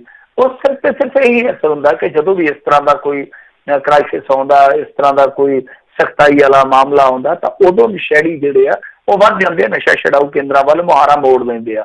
ਪਰ ਉੱਥੇ ਹੁਣ ਜੇ ਮੰਨ ਲਓ ਇਹ ਜਿਹੜੇ ਹੈਗੇ ਆ ਰੀਹੈਬਲੀਟੇਸ਼ਨ ਯੂਨੀਅਨ ਵਾਲੇ ਜਾਂ ਡੀ ਐਡਿਕਸ਼ਨ ਵਾਲੇ, ਜੇ ਇਹ ਚਲੇ ਜਾਂਦੇ ਹੜਤਾਲ ਤੇ, ਤਾਂ ਉਹ ਜਿਹੜਾ ਅਮਲੀਆਂ ਦਾ ਜਾਂ ਜਿਹੜੇ ਨਸ਼ਾ ਪੀੜਤ ਨੇ ਉਹਨਾਂ ਦਾ ਤਾਂ ਬਹੁਤ ਦੁੱਭਰ ਹੋ ਜੂ, ਕੰਮ ਔਖਾ ਹੋ ਜੂਗਾ। ਕਿਉਂਕਿ ਇਸ ਵੇਲੇ ਉਹਨਾਂ ਨੂੰ ਇੱਕ ਸਹਾਰਾ ਹੈਗਾ, ਚਲੋ ਗੋਲੀ ਮਿਲ ਜਾਂਦੀ ਹੈ, ਹਾਲਾਂਕਿ ਉਸ ਗੋਲੀ ਤੇ ਵੀ ਇੱਕ ਬਹੁਤ ਵੱਡਾ ਵਿਵਾਦ ਆ, ਤਾਂ ਚਲੋ ਗੋਲੀ ਮਿਲ ਜਾਂਦੀ, ਉਹਦੇ ਨਾਲ ਟਾਈਮ ਟੱਪ ਜਾਂਦਾ, ਨਹੀਂ ਤਾਂ ਬੰਦਾ ਤੇ ਤੜਫ ਤੜਫ ਕੇ ਦਮ ਤੋੜ ਜਾਵੇ। ਉਹ ਵੈਸੇ ਵੀ ਗਾਣਾ ਬਣਿਆ ਨਾ, ਬਾਹਰ ਲੱਗਿਆ ਕਰਫਿਊ ਤੇ ਅੰਦਰ ਅਮਲੀ ਤੜਫ ਰਿਹਾ, ਤੇ ਬਹੁਤ ਬੁਰਾ ਹਾਲ ਹੋ ਜਾਏਗਾ। ਤਾਂ ਇਸ ਕਰਕੇ ਜਿਹੜੀਆਂ ਇਹਨਾਂ ਦੀਆਂ ਮੰਗਾਂ ਨੇ, ਜਾਇਜ਼ ਮੰਗਾਂ ਜਿਹੜੀਆਂ, ਉਹ ਮੰਗ ਲੈਣੀਆਂ ਚਾਹੀਦੀਆਂ।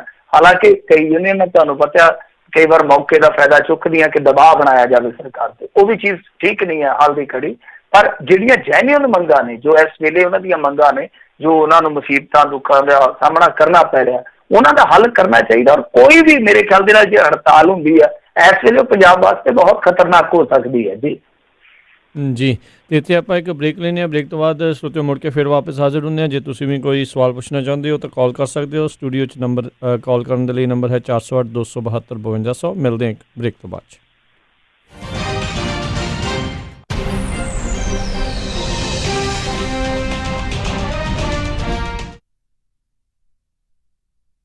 ਸੱਚੀ ਮੈਨੂੰ ਤਾਂ ਬਹੁਤ ਫਿਕਰ ਲੱਗੀ ਹੋਈ ਆ। ਪਹਿਲਾਂ ਘਰ ਮਸਾ ਪਸੰਦ ਆਇਆ ਤੇ ਹੁਣ ਮੈਟਰਸ ਤੇ ਫਰਨੀਚਰ ਲੈਣ ਵਾਸਤੇ ਪਤਾ ਨਹੀਂ ਕਿਹੜੇ-ਕਿਹੜੇ ਸਟੋਰ 'ਚ ਜਾਣਾ ਪੈਣਾ। ਉਹ ਤੂੰ ਫਿਕਰ ਕਾਹਤੋਂ ਕਰਦੀ ਆ? ਆਪਾਂ ਚੱਲਦੇ ਆ ਮੈਟਰਸ ਐਂਡ ਫਰਨੀਚਰ ਐਕਸਪ੍ਰੈਸ ਵਾਲਿਆਂ ਦੇ। ਸਭ ਕੁਝ ਉੱਥੋਂ ਹੀ ਮਿਲ ਜਾਣਾ। ਪੂਰੇ ਘਰ ਦਾ furniture, bedroom, living room, sofas, ਸਾਰਾ ਕੁਝ $2000 ਦੇ ਵਿੱਚ 36 ਮਹੀਨੇ ਦੀ 0% ਇੰਟਰਸਟ ਉੱਤੇ ਫਾਈਨੈਂਸਿੰਗ ਵੀ ਕਰਦੇ ਹਨ। ਪੰਜਾਬ ਵਾਲੇ ਪੇਟੀ ਬੈੱਡ ਵੀ ਮਿਲਦੇ ਹਨ। ਸੋਫਾ ਸਟਾਰਟਿੰਗ $299 ਅਤੇ ਮੈਟਰਸ ਸਟਾਰਟਿੰਗ $99। ਬਿਊਟੀ ਰੈਸਟ ਜਾਂ ਹਰ ਕਿਸਮ ਦੇ ਮੈਟਰਸ ਵੀ ਇਹਨਾਂ ਦੇ ਕੋਲੋਂ ਲੈ ਸਕਦੇ ਹੋ। ਹਰ ਇੱਕ ਨੂੰ ਬਹੁਤ ਹੀ ਵਧੀਆ ਡੀਲ ਦਿੰਦੇ ਹਨ। Mattress and furniture express, Roseville, 1811 Douglas Boulevard, Roseville, Ross store ਦੇ ਨਜ਼ਦੀਕ। ਕਾਲ ਅੰਮ੍ਰਿਤਸਰਾਂ 5304155959 530 415 5959 ਜਾਂ ਮੈਨੀ ਹੇਅਰ 5303007663। ਇਹਨਾਂ ਦੇ ਯੂਨੀਵਰਸਿਟੀ ਫਾਲਸਮਾ ਤੇ ਡੇਵਿਸ ਵਿੱਚ ਵੀ ਲੋਕੇਸ਼ਨਸ ਹਨ। Mattress express, Roseville. ਵਿਹਾਨੀਆਂ ਕੋਕਾ ਕੜਵਾ ਦੇ ਮਾਇਆ ਕੋਕਾ। ਮੈਂ ਕਿਹਾ ਸੁਣਦੇ ਨਹੀਂ ਜੀ, ਮੇਰੀਆਂ ਸਾਰੀਆਂ ਸਹੇਲੀਆਂ ਕੋਲ ਸੋਨੇ ਦੇ ਬੜੇ ਸੋਹਣੇ ਸੋਹਣੇ ਗਹਿਣੇ ਆ। ਇੱਕ ਮੈਂ ਹੀ ਆ ਜਿਹੜੀਆਂ ਪੁਰਾਣੀਆਂ ਜੀਆਂ ਵਾਲੀਆਂ ਪਾਈ ਫਿਰਦੀ ਨੂੰ ਕਿੰਨੇ ਸਾਲ ਹੋ ਗਏ ਆ। ਮੈਨੂੰ ਨਹੀਂ ਪਤਾ, ਮੈਨੂੰ ਵੀ ਸੋਹਣੇ ਸੋਹਣੇ ਗਹਿਣੇ ਬਣਵਾ ਕੇ ਦਿਓ। ਲੈ ਇਹ ਕਿਹੜੀ ਗੱਲ ਆ? ਤੂੰ ਚੱਲ ਬੱਗਾ ਜੁਐਲਰਸ ਦੇ, ਮੈਂ ਤੈਨੂੰ ਹੁਣੇ ਲੈ ਕੇ ਦਿੰਨਾ ਸੋਹਣੇ ਸੋਹਣੇ ਗਹਿਣੇ। ਫਿਰ ਦੇਖੀ ਤੇਰੀ ਵੀ ਸਹੇਲੀਆਂ 'ਚ ਟੌਰ ਬਣ ਜਾਊਗੀ।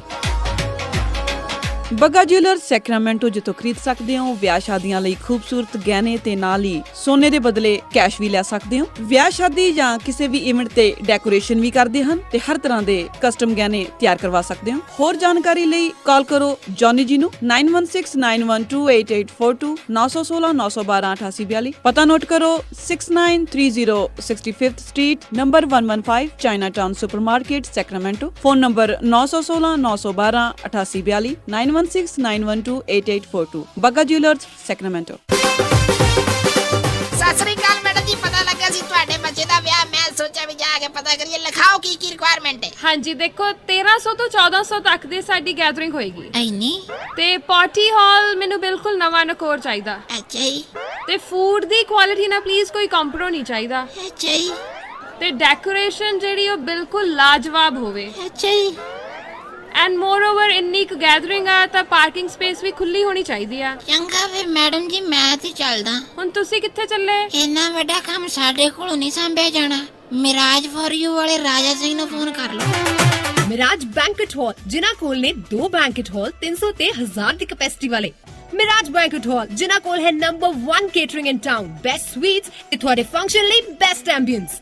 For more information, call Raja Singh 9168656659 या परमप्रीत सिंह डड्डी 6615103143। ਮੈਨੂੰ ਚੂੜੀਆਂ ਚੜਾ ਦੇ ਚੰਨਵੇ ਮੈਂ ਠਮ ਠਮ ਨੱਚਦੀ ਫਿਰਾਂ। ਗਹਿਣੇ ਤਾਂ ਜੀ ਮੈਂ ਸਿਰਫ ਨੂਰ ਮਹਿਲ ਜਿਊਲਰ ਯੂਬਾ ਸਿਟੀ ਵਾਲਿਆਂ ਤੋਂ ਬਣਵਾਉਣੇ ਆ। ਨੂਰ ਮਹਿਲ ਜਿਊਲਰਸ ਯੂਬਾ ਸਿਟੀ ਵਾਲੇ ਹੁਣ ਖੁੱਲ ਚੁੱਕੇ ਹਨ ਸੈਕਰਾਮੈਂਟੋ ਵਿੱਚ ਵੀ। ਸੋਨੇ ਲੇਟੈਸਟ ਨਵੇਂ ਡਿਜ਼ਾਈਨ ਦੇ ਗਹਿਣੇ 1990 ਤੋਂ ਗਹਿਣਿਆਂ ਦੇ ਨਾਲ ਸਜਾ ਰਹੇ ਨੇ ਲੋਕਾਂ ਨੂੰ ਅਤੇ ਇਹਨਾਂ ਦੇ ਨਾਂ ਵਿੱਚ ਸ਼ਿਓਰਿਟੀ ਆ। ਹਰ ਤਰ੍ਹਾਂ ਦੇ ਖੂਬਸੂਰਤ 22, 23, 24 ਕੈਰਟ ਦੇ ਸੋਨੇ ਚਾਂਦੀ ਅਤੇ ਹੀਰੇ ਦੇ ਗਹਿਣੇ ਖਰੀਦ ਸਕਦੇ ਹੋ। ਭਾਵੇਂ ਸੋਨੇ ਚਾਂਦੀ ਦੇ ਸਿੱਕੇ ਖਰੀਦੋ ਜਾਂ ਫਿਰ ਬਣਵਾਓ ਕਸਟਮ ਡਿਜ਼ਾਈਨ ਦੇ ਖੂਬਸੂਰਤ ਗਹਿਣੇ। ਰਾਸ਼ੀ ਨਗ ਵਾਲੀਆਂ ਮੁੰਦਰੀਆਂ ਵੀ ਖਰੀਦ ਸਕਦੇ ਹੋ। ਨੂਰ ਮਹਿਲ ਜਿਊਲਰ ਤੁਹਾਡੀ ਸੇਵਾ ਦੇ ਵਿੱਚ ਹਾਜ਼ਰ ਨੇ। ਪੁਰਾਣੇ ਗਹਿਣੇ ਵੇਚ ਸਕਦੇ ਹੋ ਅਤੇ ਖੁੱਲੇ ਰਹਿੰਦੇ ਹਨ ਸਵੇਰੇ 10:30 ਵਜੇ ਤੋਂ ਸ਼ਾਮੀ 7 ਵਜੇ ਤੱਕ। ਵਧੇਰੇ ਜਾਣਕਾਰੀ ਲਈ ਗੱਲ ਕਰ ਸਕਦੇ ਹੋ 916 692 8121 9166928121। Noor Mahal jewellers Sacramento 2840 Del Paso Road suite 200 Sacramento. ਅਤੇ ਯਾਦ ਰੱਖੋ Chaman Lal Noor Mahal jewellers Yuba City ਵਾਲਿਆਂ ਨੂੰ। ਸਤਿ ਸ਼੍ਰੀ ਅਕਾਲ ਦੋਸਤੋ, ਮੈਂ ਹਾਂ ਆਪ ਜੀ ਦਾ ਸੁਰਿੰਦਰ ਛਿੰਦਾ। ਸਤਿ ਸ੍ਰੀ ਅਕਾਲ, ਮੈਂ ਰਣਜੀਤ ਬਾਵਾ। ਸਤਿ ਸ਼੍ਰੀ ਅਕਾਲ, ਮੈਂ ਤੁਹਾਡਾ ਆਪਣਾ ਰਵਿੰਦਰ ਗਰੇਵਾਲ। ਤੁਸੀਂ ਸੁਣ ਰਹੇ ਹੋ ਪੰਜਾਬੀ ਰੇਡੀਓ USA।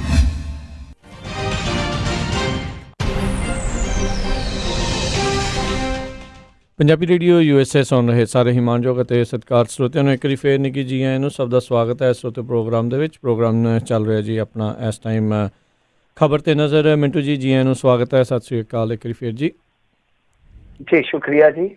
ਤੇ ਅਗਲੇ ਜਿਹੜੇ ਹੁਣ ਆਪਾਂ ਜਿਹੜੀਆਂ ਕਾਲਸ ਲੈਣੀਆਂ ਸ਼ੁਰੂ ਕਰਾਂਗੇ। ਕਾਲ ਕਰਨ ਦੇ ਲਈ ਨੰਬਰ ਹੈ ਸਟੂਡੀਓ ਦੇ ਵਿੱਚ 408 272 5200 4082725200। ਇਸ ਨੰਬਰ ਦੇ ਉੱਤੇ ਕਾਲ ਕਰਕੇ ਤੁਸੀਂ ਜੇ ਕੋਈ ਸਵਾਲ ਪੁੱਛਣਾ ਚਾਹੁੰਦੇ ਹੋ ਮਿੰਟੂ ਜੀ ਨੂੰ ਤੁਸੀਂ ਪੁੱਛ ਸਕਦੇ ਹੋ। ਟਰਾਈ ਕਰਿਓ ਜਲਦੀ ਅਤੇ ਜਿਹੜਾ ਛੋਟਾ ਜਿਹੜੀ ਗੱਲ ਕਰਿਓ ਤਾਂ ਜੋ ਵੱਧ ਤੋਂ ਵੱਧ ਕਾਲਸ ਜਿਹੜੀਆਂ ਆਪਾਂ ਉਹ ਲੈ ਸਕੀਏ। ਅਗਲੇ ਜਿਹੜੇ ਆਪਣੇ ਕਾਲਰਸ ਆ ਉਹ ਲੈਣੇ ਜਸਬੀਰ ਜੀ। ਸਤਿ ਸ਼੍ਰੀ ਅਕਾਲ ਜੀ। ਸਤਿ ਸ਼੍ਰੀ ਅਕਾਲ ਸਾਰੇ ਭਰਾਵਾਂ ਨੂੰ ਜੀ। ਸਤਿ ਸ਼੍ਰੀ ਅਕਾਲ। ਮਿੰਟੂ ਜੀ ਕੁਝ ਖਬਰਾਂ ਆ ਰਹੀਆਂ ਨੇ ਵੀ ਖਾੜੀ ਮੁਲਕਾਂ ਦੇ ਹਾਕਮ ਲੋਕਾਂ ਨੇ ਜਿਹੜਾ ਭਾਰਤ 'ਚ ਜ਼ੁਲਮ ਹੋ ਰਿਹਾ ਮੁਸਲਮਾਨਾਂ ਤੇ ਉਹਨਾਂ ਦੇ ਖਿਲਾਫ ਯਾਨੀ ਕਿ ਉਹਦਾ ਨੋਟਿਸ ਲੈਣਾ ਸ਼ੁਰੂ ਕਰ ਦਿੱਤਾ। ਤੇ ਇਹਨਾਂ ਦੇ ਵਿੱਚ 2 ਬੀਬੀਆਂ ਨੇ ਉੱਥੋਂ ਉਹਨਾਂ ਮੁਲਕਾਂ ਦੀਆਂ ਸ਼ਹਿਜ਼ਾਦੀਆਂ, ਉਹਨਾਂ ਨੇ ਵੀ ਟਵੀਟ ਕੀਤੇ ਨੇ। ਉਹਨਾਂ ਨੇ ਵੀ ਆਖਿਆ ਵੀ ਜੇ ਭਾਰਤ 'ਚ ਜ਼ੁਲਮ ਬੰਦ ਨਹੀਂ ਹੁੰਦਾ ਤੇ ਅਸੀਂ ਇੱਥੋਂ ਦੇ ਭਾਰਤੀ ਲੋਕਾਂ ਨੂੰ ਕੱਢ ਦੇਣਾ। ਤੇ ਮੇਰਾ ਇਹ ਸਵਾਲ ਵੀ ਕੀ ਇਹਨਾਂ ਟਵੀਟਾਂ ਦਾ ਪ੍ਰੈਸ਼ਰ ਦਾ ਕੋਈ ਭਾਰਤ 'ਚ ਅਸਰ ਹੋਇਆ, ਕੋਈ ਉਹਨਾਂ ਦੇ ਖਿਲਾਫ ਜਿਹੜਾ ਜ਼ੁਲਮ ਹੁੰਦੇ ਨੇ ਘਟੇ ਨੇ ਕਿ ਨਹੀਂ ਘਟੇ? ਮਿਹਰਬਾਨੀ ਜੀ। Thank you. ਦੇਖੋ ਟਵੀਟਾਂ ਨਾਲ ਸਰਦਾਰ ਸਾਹਿਬ ਕੀ ਜ਼ੁਲਮ ਘਟਣੇ ਰਾਤੋਂ ਰਾਤ ਲੋਕ ਤੇ ਹੁਣ ਤੁਹਾਨੂੰ ਪਤਾ ਹੈ ਦੁਨੀਆ ਦੀ ਅੱਧੀ ਆਬਾਦੀ ਜਿਹੜੀ ਆ ਉਹ ਲਾਕਡਾਊਨ ਦੇ ਵਿੱਚ ਹੈ ਇਸ ਵੇਲੇ। ਇੰਡੀਆ ਤਾਂ ਸਾਰਾ ਹੀ ਲਾਕਡਾਊਨ ਦੇ ਵਿੱਚ ਆ ਹਨਾ। ਇਹ ਚੀਜ਼ਾਂ ਤੇ ਉਹ ਡੈਫੀਨਿਟਲੀ ਘਟਣਗੇ ਜ਼ਰਾ ਜੀ ਗੱਲ ਆ। ਪਰ ਉਹ ਟਵੀਟ ਨਾਲ ਘਟ ਜਾਣਗੀਆਂ ਐਸਾ ਮੈਨੂੰ ਨਹੀਂ ਲੱਗਦਾ। ਔਰ ਜਿਹੜੇ 2 ਟਵੀਟ ਤੁਸੀਂ ਕਹਿ ਰਹੇ ਹੋ ਉਹਨਾਂ 'ਚੋਂ ਇੱਕ ਫੇਕ ਟਵੀਟ ਆ।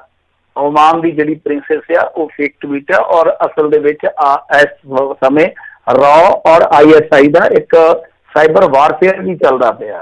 ਤਾਂ ਉਹਨਾਂ ਨੇ ਬਹੁਤ ਸਾਰੇ ਜਿਹੜੇ ਅਕਾਊਂਟ ਸੀ ਉਹ ਫੇਕ ਬਣਾਏ ਇਸ ਮਾਰਚ ਅਪ੍ਰੈਲ ਦੇ ਦੌਰਾਨ ਔਰ ਇਸ ਚੀਜ਼ ਦਾ ਫਾਇਦਾ ਲਿਆ। ਇੰਡੀਆ ਨੂੰ ਨੁਕਸਾਨ ਹੋਇਆ, ਡੈਫੀਨੇਟਲੀ ਹੋਇਆ। ਔਰ ਉਸ ਤੋਂ ਬਾਅਦ ਲੇਖ ਵੀ ਛਪੇ ਆ ਕੁਛ ਗਲਫ ਨਿਊਜ਼ ਦੇ ਵਿੱਚ। ਮੇਰੇ ਖਿਆਲ ਦੇ ਨਾਲ ਇੱਕ ਉਹਨਾਂ ਦੀ ਰਾਇਲ ਫੈਮਿਲੀ ਨਾਲ ਜੁੜੀ ਇੱਕ ਬੀਬੀ ਨੇ ਪਰਸੋਂ ਵੀ ਲੇਖ ਲਿਖਿਆ।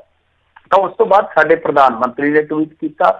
ਉਸ ਤੋਂ ਬਾਅਦ ਜਿਹੜੇ ਹੈਗੇ ਆ ਵਿਦੇਸ਼ ਮੰਤਰੀ ਉਹਨਾਂ ਨੇ ਜਿਹੜੇ ਉੱਥੇ ਸਫਾਰਤੀ ਅਧਿਕਾਰੀ ਹੈ ਉਹਨਾਂ ਦੇ ਨਾਲ ਗੱਲ ਕੀਤੀ ਔਰ ਸਫਾਰਤੀ ਅਧਿਕਾਰੀ ਸੀਗੇ ਜਿਹੜੇ ਉਹਨਾਂ ਨੇ ਅਸਿੱਧੇ ਰੂਪ 'ਚ ਵਾਰਨ ਕੀਤਾ ਉੱਥੇ ਜਿਹੜੇ ਅਖਾੜੀ ਦੇਸ਼ਾਂ 'ਚ ਬੈਠੇ ਲੋਕ ਇਸ ਤਰ੍ਹਾਂ ਦੀ ਗਤੀਵਿਧੀ ਕਰਦੇ ਆ ਜਿਹੜੇ ਫਿਰ ਕੋਈ ਜ਼ਹਿਰ ਸਿੱਟਦੇ ਆ ਕਹਿਣ ਦਾ ਮਤਲਬ ਆ। ਤਾਂ ਉਹਨਾਂ ਨੂੰ ਚੇਤਾਇਆ ਵੀ ਆ।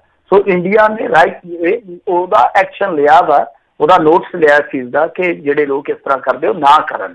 ਸੋ ਇਹ ਹੁਣ ਅੱਗੇ ਚੱਲ ਕੇ ਕਿੰਨਾ ਕੁ ਫਰਕ ਪਾਉਂਦਾ ਉਹ ਆਪਾਂ ਉਦੋਂ ਤੱਕ ਤੈਅ ਨਹੀਂ ਕਰ ਸਕਦੇ ਜਦ ਤੱਕ ਲਾਕਡਾਊਨ ਆ।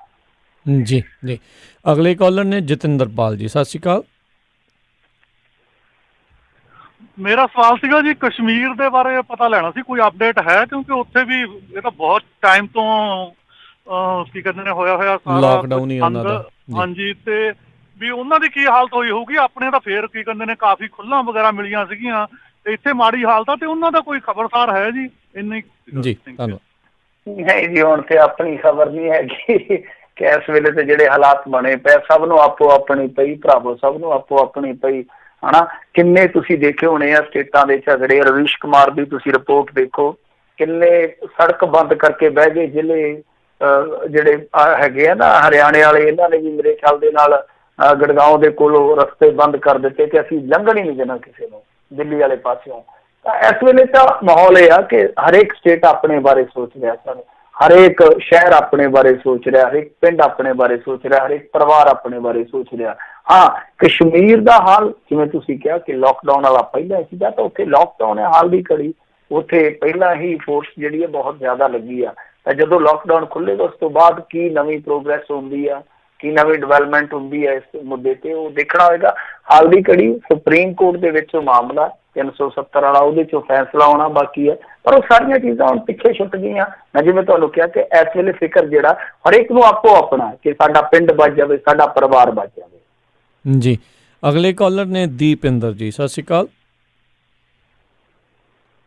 ਆਪਣਾ ਮਿੰਟੂ ਜੀ, ਮੈਂ ਤੁਹਾਨੂੰ ਇੱਕ ਸਵਾਲ ਪੁੱਛਣਾ ਸੀਗਾ। ਹੁਣ ਜਿੱਦਾਂ ਆਪਣੇ ਲੇਬਰ ਦੀ ਪ੍ਰੋਬਲਮ ਆ ਰਹੀ ਹੋਣੀ ਆ, ਮੇਰਾ ਇੱਕ ਫਰੈਂਡ ਆ, ਉਹ ਐਗਰੀਕਲਚਰ ਡਿਪਾਰਟਮੈਂਟ 'ਚ ਕੰਮ ਕਰਦਾ ਬਰਗਾੜੀ, ਤੇ ਉਹ ਕਹਿੰਦਾ ਵੀ ਅਗਲੇ ਸਾਲ ਹੋ ਸਕਦਾ ਵੀ ਲੋਕਾਂ ਨੇ ਨਰਮਾ ਵੱਧ ਲਾਉਣਗੇ, ਨਰਮਾ ਤੇ ਮੱਕੀ ਵੱਧ ਲਾਉਣਗੇ। ਇਹ ਖਾਸ ਕਰਕੇ ਤੁਹਾਡਾ ਤਾਂ ਏਰੀਆ ਇੱਧਰ ਮਲੋਟ ਵਾਲਾ, ਪਹਿਲਾਂ ਉੱਧਰ ਨਰਮਾ ਹੁੰਦਾ ਸੀਗਾ, ਕੀ ਨਰਮੇ ਦਾ ਏਰੀਆ ਵਧੂਗਾ ਕਿ ਨਹੀਂ? ਤੇ ਦੂਜਾ ਇੱਕ ਹੋਰ ਛੋਟਾ ਜਿਹਾ ਇਹਦੇ ਨਾਲ ਰਿਲੇਟਡ ਸਵਾਲ ਆ, ਕਿਉਂਕਿ ਆਪਣੇ ਜਿੰਨੇ ਢਾਬੇ ਢੂਬੇ ਹੁੰਦੇ ਇਹਨਾਂ ਤੇ ਤਕਰੀਬਨ ਆਪਾਂ ਕਹਦੇ 50% ਪ੍ਰਵਾਸੀ ਆਹ ਜਿਹੜੇ ਹੁੰਦੇ ਆ ਮਜ਼ਦੂਰ ਕੰਮ ਕਰਦੇ ਆ, ਯੂਪੀ ਬਿਹਾਰ ਵਾਲੇ। ਜਦੋਂ ਇਹ ਮੂਵ ਕਰਕੇ ਜਿਵੇਂ ਸਾਡੇ ਹੁਣ ਅਮਰੀਕਾ 'ਚ ਕਹਿੰਦੇ ਆ ਵੀ 1/4 ਬਿਜ਼ਨਸ ਸ਼ਾਇਦ ਖੁੱਲਣ ਹੀ ਨਾ, ਵੀ ਆਊਟ ਆਫ ਬਿਜ਼ਨਸ ਹੋ ਜਾਣ ਛੋਟੇ ਬਿਜ਼ਨਸ, ਉਵੇਂ ਆ ਢਾਬੇ ਢੂਬੇ ਵੀ ਬੰਦ ਹੋਣ ਦੀ ਸੰਭਾਵਨਾ ਹੈਗੀ ਆ। ਜਿਹੜੇ ਜਿਵੇਂ ਆ ਹਰਿਆਣਾ ਆਪਣੇ ਦਿੱਲੀ ਤੋਂ ਆਉਂਦੇ ਨੂੰ, ਇੱਧਰ ਪੰਜਾਬ ਤੋਂ ਆਉਂਦਿਆਂ ਨੂੰ ਹਾਈਵੇ ਤੇ ਹੁੰਦੇ ਸੀਗੇ ਢਾਬੇ ਢੂਬੇ, ਥੈਂਕ ਯੂ ਜੀ, ਬੰਦ ਹੋਣ ਦੀ ਸੰਭਾਵਨਾ ਹੈ। ਹਾਂਜੀ, ਥੈਂਕ ਯੂ। ਹਾਂਜੀ, ਬੜਾ ਵੈਲਿਡ ਸਵਾਲ ਹੈ ਤੁਹਾਡਾ, ਬਿਲਕੁਲ ਸਹੀ ਗੱਲ ਆ ਕਿ ਇਹ ਚੀਜ਼ਾਂ ਦਾ ਫਰਕ ਤੇ ਪਏਗਾ ਨਾ ਹੁਣ, ਕਿਉਂਕਿ ਲੇਬਰ ਤੇ ਹੀ ਅਸੀਂ ਨਿਰਭਰ ਸੀਗੇ, ਔਰ ਜਿਹੜੇ ਸਾਡੇ ਸਿਆਣੇ ਸੀਗੇ ਉਹ ਸਿਆਣੇ ਹੀ ਸੀਗੇ, ਮੂਰਖ ਥੋੜੀ ਸੀਗੇ। ਉਹ ਸਾਨੂੰ ਕਹਿੰਦੇ ਸੀਗੇ ਕਿ ਤੁਸੀਂ ਕਿਰਤ ਸੱਭਿਆਚਾਰ ਨਾਲ ਨਾ ਟੁੱਟੋ, ਪਛਤਾਓਗੇ, ਪਰ ਅਸੀਂ ਕਿਰਤ ਸੱਭਿਆਚਾਰ ਨਾਲ ਟੁੱਟ ਗਏ, ਹੁਣ ਸਾਡੇ ਤੋਂ ਕੰਮ ਨਹੀਂ ਹੋਣਾ। ਹੁਣ ਦੇਖੋ ਜਿਹੜੇ ਪੂਰਬੀ ਮਜ਼ਦੂਰ ਵੀ ਆਉਣਗੇ, ਉਹਨਾਂ ਦੀਆਂ ਬੋਲੀਆਂ ਲੱਗਣਗੀਆਂ। ਇਹ ਤਾਂ ਅੱਗੇ ਸਟੇਸ਼ਨਾਂ ਤੇ ਖੜੇ ਹੁੰਦੇ ਨਾ, ਉਹ ਕਹਿੰਦੇ ਮੈਂ ਤੈਨੂੰ ਮੀਟ ਨਾਲ ਰੋਟੀ ਦੇਊਂ, ਮੈਂ ਤੈਨੂੰ ਏਸੀ 'ਚ ਪਾਊਂ, ਪਰ ਕਿੰਨੀਆਂ ਆਫਰਾਂ ਦਿੰਦੇ ਆ। ਤਾਂ ਜਦ ਲੇਬਰ ਮੂਵ ਹੋ ਗਈ ਬਿਲਕੁਲ ਕ੍ਰਾਈਸਿਸ ਆਏਗਾ। ਪਰ ਗੱਲ ਇਹ ਆ ਕਿ ਦੇਖੋ ਨਰਮੇ ਵਾਲਾ ਜਿਹੜਾ ਏਰੀਆ ਸੀਗਾ ਨਾ, ਵਧਾਇਆ ਜਾ ਸਕਦਾ ਸੀ, ਇੱਕ ਓਪਰਚੁਨਿਟੀ ਸੀਗੀ। ਤਾਂ ਉਹਦੇ 'ਚ ਕੀ ਹੋਇਆ ਕਿ ਇੱਕ ਤੇ ਜਿਹੜੀ ਬੇਮੌਸਮੀ ਬਾਰਿਸ਼ ਪਈ ਆ, ਉਹਨੇ 15 ਅਪ੍ਰੈਲ ਤੱਕ ਤੇ ਉਤਰਾ ਹੀ ਕਣਕ ਜਿਹੜੀ ਆ ਸਿੱਲੀ ਰੱਖੀ, ਫਿਰ ਵਾਢੀ ਲੇਟ ਹੋਈ, ਫਿਰ ਖਰੀਦ ਸਲੋ ਚੱਲੀ, ਤਾਂ ਹੁਣ ਮਈ ਚੜ ਗਿਆ। ਜੇ 1 ਮਈ ਆ, 1 ਮਈ ਵੀ ਇੱਧਰੋਂ ਗਈ ਸਮਝ ਲਓ ਇੰਡੀਆ 'ਚੋਂ।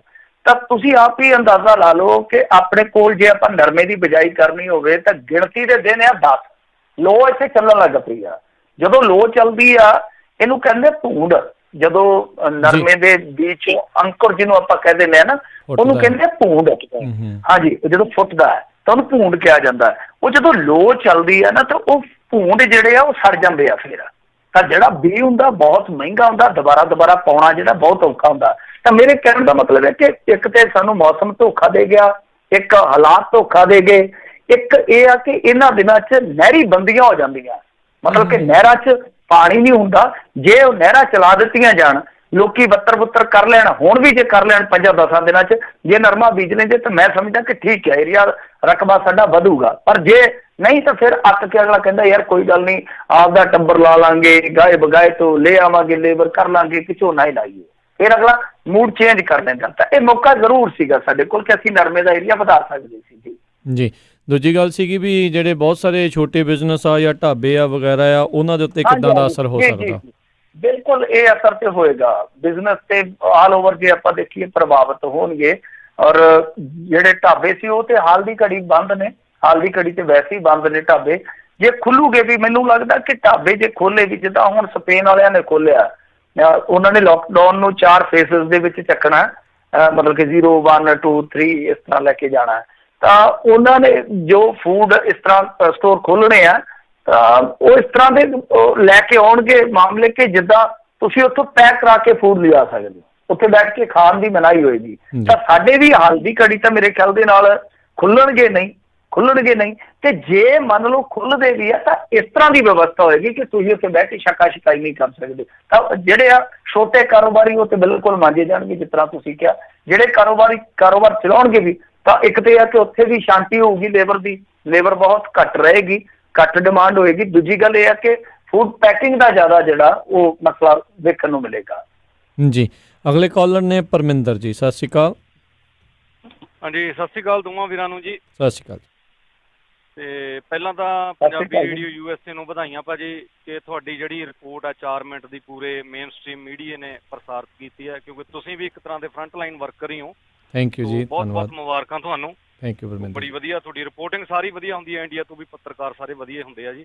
ਸੋ ਮਿੰਟੂ ਜੀ, ਮੇਰਾ ਇੱਕ ਸਵਾਲ ਹੈ ਜਾਂ ਤੁਹਾਡੇ ਵਿਚਾਰ ਜਾਣਨਾ ਚਾਹੁੰਦਾ ਕਿ ਕੱਲ ਮੈਂ ਤੁਹਾਡੀ ਖਬਰ ਸੁਣੀ ਸੀ ਕਿ ਮੋਦੀ ਸਾਹਿਬ ਦਾ ਡ੍ਰੀਮ ਆ, ਉਹਨਾਂ ਦੇ ਪਤਾ ਨਹੀਂ ਡ੍ਰੀਮ ਹੀ ਕਿੱਦਾਂ ਦੇ ਹੁੰਦੇ ਆ, ਕਿ ਲੋਕ ਸਭਾ ਤੇ ਰਾਜ ਸਭਾ ਦਾ ਜਿਹੜੇ ਦੋਵੇਂ ਸਦਨ ਨੇ ਉਹਨਾਂ ਦੀ ਇਮਾਰਤ ਨਵੀਂ ਬਣਾਉਣ ਦਾ ਡ੍ਰੀਮ। ਤਾਂ ਇੱਕ ਮੇਰੇ ਹਿਸਾਬ ਨਾਲ ਫਕੀਰ ਬੰਦੇ ਦਾ ਤਾਂ ਫੱਕਰ ਬੰਦੇ ਦਾ ਡ੍ਰੀਮ ਹੋਰ ਹੀ ਹੁੰਦਾ, ਸਾਰਿਆਂ ਨੂੰ ਨਾਲ ਲੈ ਕੇ ਜਾਣਾ। ਪਤਾ ਨਹੀਂ ਇਹ ਪ੍ਰਧਾਨ ਮੰਤਰੀ ਕਿੱਦਾਂ ਦਾ। ਚਲੋ ਐਨੀ ਹਾਓ। ਸੋ 2 ਸਦਨ ਨੇ, ਦੋਵਾਂ ਸਦਨਾਂ ਦੇ ਜੇ ਆਪਾਂ ਮੈਂਬਰ ਗਿਣੀਏ ਜੀ 780-85 ਕੁ ਬਣਦੇ ਆ। ਸੋ ਉਹ ਵੀ ਫਾਰ ਦਾ ਟਾਈਮ ਵੀ ਆਉਂਦੇ ਆ, ਇਹ ਨਹੀਂ ਹੈਗਾ ਕਿ ਉਹ ਸਾਰਾ ਸਾਲ ਹੀ ਉੱਥੇ ਬੈਠੇ ਰਹਿੰਦੇ ਆ।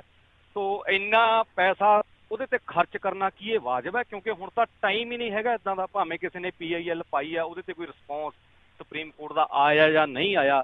ਸੋ ਇਹਨਾਂ ਨੂੰ ਆਪ ਵੀ ਥੋੜ੍ਹਾ ਬਹੁਤਾ ਮੇਰੇ ਹਿਸਾਬ ਨਾਲ ਜਾਣ ਲੈਣਾ ਚਾਹੀਦਾ। ਪਹਿਲਾਂ ਮੂਰਤੀ ਤੇ ਇੰਨੇ, ਉਹ ਜਿਹੜਾ ਬੁੱਤ ਲਾਇਆ ਉਹਦੇ ਤੇ ਇੰਨੇ ਪੈਸੇ ਖਰਾਬ ਕਰਤੇ ਇਹਨਾਂ ਨੇ। ਉੱਥੇ ਬੈਠ ਕੇ ਕੋਈ ਇਹ ਤਾਂ ਹੈ ਨਹੀਂ ਕਿ ਨੋਟ ਛਾਪਣੇ ਜੀ, ਚਲੋ 1 ਸਾਲ ਦੇ ਵਿੱਚ 20,000 ਕਰੋੜ ਰੁਪਇਆ, ਜਿੰਨਾ ਵੀ ਤੁਸੀਂ ਦੱਸਿਆ ਸੀ, ਮੈਂ ਐਗਜ਼ੈਕਟ ਫਿਗਰ ਭੁੱਲ ਗਿਆ।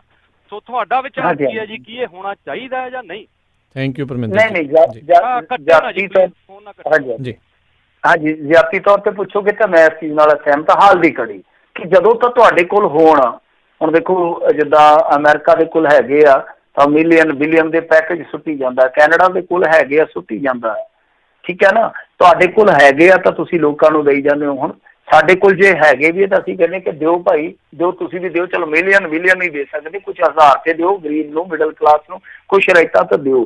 ਚਲੋ ਉਹ ਵੀ ਤੁਸੀਂ ਨਹੀਂ ਕਰ ਰਹੇ ਤਾਂ ਘੱਟੋ ਘੱਟ ਆਹ ਖਰਚ ਤੇ ਘੱਟ ਕਰੋ ਨਾ। ਹੁਣ ਜਿੱਦਾਂ ਤੁਸੀਂ ਦੇਖੋ MP ਲੈਡ ਜਿਹੜਾ ਬੰਦ ਕਰਤਾ 2 ਸਾਲ ਵਾਸਤੇ, ਕਿ ਕੋਈ ਵੀ MP ਹੈ ਜਿਹੜਾ ਉਹ ਵਿਕਾਸ ਵਾਸਤੇ ਪੈਸੇ ਨਹੀਂ ਲਿਜਾ ਸਕੇਗਾ। ਜਦ MP ਦਾ ਜਿਹੜਾ ਲੈਡ ਹੈ, ਫੰਡ ਹੈ ਜਿਹੜਾ, ਉਹ ਬੰਦ ਹੋ ਗਿਆ ਤਾਂ ਫਿਰ ਇਸ ਤਰ੍ਹਾਂ ਦੇ ਜਿਹੜੇ ਪ੍ਰੋਜੈਕਟ ਹੈ ਤੁਹਾਡੇ, ਤੁਹਾਨੂੰ ਆਪ ਹੀ ਇਖਲਾਕੀ ਤੌਰ ਤੇ ਬੰਦ ਕਰ ਦੇਣੇ ਚਾਹੀਦੇ ਆ। ਕਿ ਜਦੋਂ ਮੁਲਕ ਦਾ ਵਿਕਾਸ ਅਸੀਂ ਠੱਪ ਕਰ ਰਹੇ ਹਾਂ ਤਾਂ ਫਿਰ ਤੁਸੀਂ ਆਹ ਜਿਹੜੀਆਂ ਚੀਜ਼ਾਂ ਦਾ ਡੰਗ ਟਪਾ ਸਕਦੇ ਹੋ। ਕਿਉਂਕਿ ਇਮਾਰਤ ਉਹ ਕੋਈ ਇਹ ਤੇ ਹੈ ਨਹੀਂ ਕਿ ਖਲਾਪੜ ਡਿੱਗਦੇ ਪਏ ਆ ਉਹਦੇ ਚੋਂ, ਇਹਨਾਂ ਦੇ ਸਿਰ ਤੇ ਵੱਜਦੇ ਪਏ ਆ, ਕਿ ਐਸਾ ਕੁਛ ਨਹੀਂ ਹੈ। ਉਹ ਇਮਾਰਤ ਹੈਗੀ ਹੈ, ਸਿਰਫ ਇੱਕ ਜਿਹੜੀ ਧੁਨ ਆ ਕਿ ਆਹ ਅੰਗਰੇਜ਼ਾਂ ਨੇ ਬਣਾਈ ਇਮਾਰਤ ਆ, ਮੁਸਲਮਾਨਾਂ ਨੇ ਬਣਾਈ ਆ। ਲਾਲ ਕਿਲ੍ਹਾ ਭਾਵੇਂ ਕਿਸੇ ਨੇ ਵੀ ਬਣਾਇਆ ਹੋਵੇ ਤੇ ਕੋਈ ਚੱਕਰ ਨਹੀਂ ਹੈਗਾ, ਉੱਥੇ ਝੰਡਾ ਫਹਿਰਾ ਹੋਣਾ ਜਾ ਕੇ।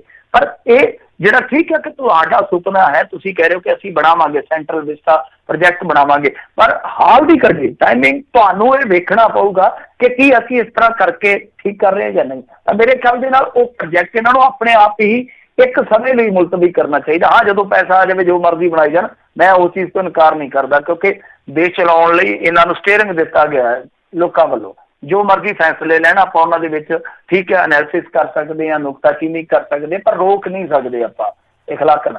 ਔਰ ਜੇ ਅੱਜ ਦੀ ਤਾਰੀਖ ਦੇ ਵਿੱਚ ਇਸ ਤਰ੍ਹਾਂ ਦੇ ਪ੍ਰੋਜੈਕਟ ਰੱਦ ਕਰਦੇ ਆ ਤਾਂ ਉਹਨਾਂ ਦੇ ਵਿੱਚ ਹੇਠੀ ਨਹੀਂ ਇਹਨਾਂ ਦੀ। ਲੋਕ ਇਹੀ ਕਹਿਣਗੇ ਕਿ ਹਾਂ ਸਾਡੇ ਪ੍ਰਧਾਨ ਮੰਤਰੀ ਨੇ ਫੈਸਲਾ ਲਿਆ ਸੀ, ਉਸ ਵੇਲੇ ਹੋ ਸਕਦਾ ਠੀਕ ਹੋਵੇ, ਪਰ ਅੱਜ ਜੇ ਉਹਨੇ ਫੈਸਲਾ ਬਦਲਿਆ ਤਾਂ ਇਹ ਵੀ ਠੀਕ ਆ। ਜੀ, ਅਗਲੇ ਜਿਹੜੇ ਕਾਲਰ ਆਪਣੇ ਜੁੜੇ ਨੇ, ਨਿੰਦਰ ਜੀ। ਸਤਿ ਸ਼੍ਰੀ ਅਕਾਲ। ਹਾਂਜੀ, ਸਤਿ ਸ਼੍ਰੀ ਅਕਾਲ ਦੋਨੋਂ ਵੀਰਾਂ ਨੂੰ। ਸਤਿ ਸ਼੍ਰੀ ਅਕਾਲ ਜੀ। ਹਾਂਜੀ ਭਾਜੀ, ਮੈਂ ਤੇ ਨਾ ਛੋਟੀ ਜਿਹੀ ਗੱਲ ਕਰੂੰਗਾ, ਮੈਂ ਅਪੀਲ ਹੀ ਕਰਨੀ ਚਾਹੁੰਦਾ ਮੈਂ ਆਪਣੇ NRI ਵੀਰਾਂ ਨੂੰ। ਮੇਰੀ ਭਾਣਜੀ ਡਾਕਟਰ ਹੈ, ਇਸ ਵੇਲੇ ਜਲੰਧਰ ਦੇ ਵਿੱਚ ਫਰੰਟ ਲਾਈਨ 'ਚ ਕੰਮ ਕਰਦੀ ਪਈ ਆ। ਮੈਂ ਉਹਨੂੰ ਹੌਸਲਾ ਅਫਜ਼ਾਈ ਵਾਸਤੇ ਫੋਨ ਕੀਤਾ, ਕਿੱਦਾਂ ਠੀਕ ਆ ਪੁੱਤਰ, ਤੂੰ ਸਭ ਠੀਕ ਆ?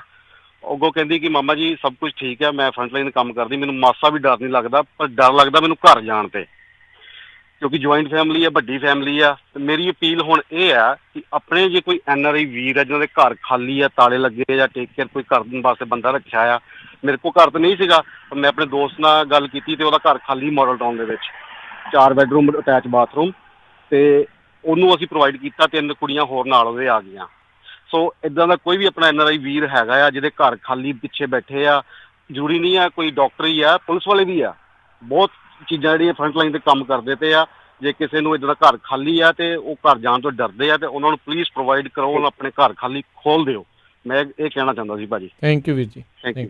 ਨਹੀਂ ਬਹੁਤ ਬਹੁਤ ਵਧੀਆ ਸੋਚ ਆ ਤੁਹਾਡੀ। ਜਦੋਂ ਮਾਲਕ ਮਕਾਨਾਂ ਨੇ ਡਾਕਟਰ ਕੱਢਣੇ ਸ਼ੁਰੂ ਕੀਤੇ, ਮੈਂ ਉਸ ਸਮੇਂ ਵੀ ਅਪੀਲ ਕੀਤੀ ਸੀਗੀ ਤੁਹਾਡੇ ਵਾਂਗੂ ਕਿ ਇਹ ਉਹ ਯੋਧੇ ਆ, ਵਾਰੀਅਰ ਆ, ਜਿਨ੍ਹਾਂ ਦੇ ਸਿਰ ਤੇ ਅਸੀਂ ਲੜਾਈ ਲੜਨੀ ਆ, ਤੇ ਇਸ ਤਰ੍ਹਾਂ ਨਾ ਕਰੋ। ਪਰ ਜਿਹੜੇ ਲੋਕ ਇਸ ਤਰ੍ਹਾਂ ਦੀ ਸੋਚ ਦੇ ਮਾਲਕ ਕਰਦੇ ਪਏ ਆ, ਉਹਨਾਂ ਦੇ ਮੂੰਹ ਤੇ ਚਪੇੜ ਇਸੇ ਤਰ੍ਹਾਂ ਹੀ ਮਾਰੋ ਕਿ ਜੇ ਤੁਹਾਡੇ ਕੋਲ ਖਾਲੀ ਮਕਾਨ ਆ, ਤੁਹਾਨੂੰ ਪ੍ਰਮਾਤਮਾ ਨੇ ਦਿੱਤੀ ਆ ਪੂੰਜੀ, ਤੁਹਾਡੇ ਕੋਲ ਮਕਾਨ ਇੱਕ ਤੋਂ ਵੱਧ ਆ, ਤਾਂ ਤੁਸੀਂ ਇਹਨਾਂ ਵਾਸਤੇ ਖੋਲੋ। ਸਾਡਾ ਕੋਈ ਸਿੱਖ ਭਰਾ ਹੈ ਹੀ ਆ ਨਾ, ਜਸਵੀਰ ਸਿੰਘ, ਮੇਰੇ ਖਿਆਲ ਦੇ ਨਾਲ ਨਾਗਪੁਰ ਦੇ ਵਿੱਚ, ਉਹਨੇ ਆਪਣਾ ਸਾਰਾ ਹੋਟਲ ਖੋਲਿਆ ਹੋਇਆ, 109 ਕਮਰੇ ਖੋਲੇ ਹੋਏ ਆ ਡਾਕਟਰਾਂ ਵਾਸਤੇ।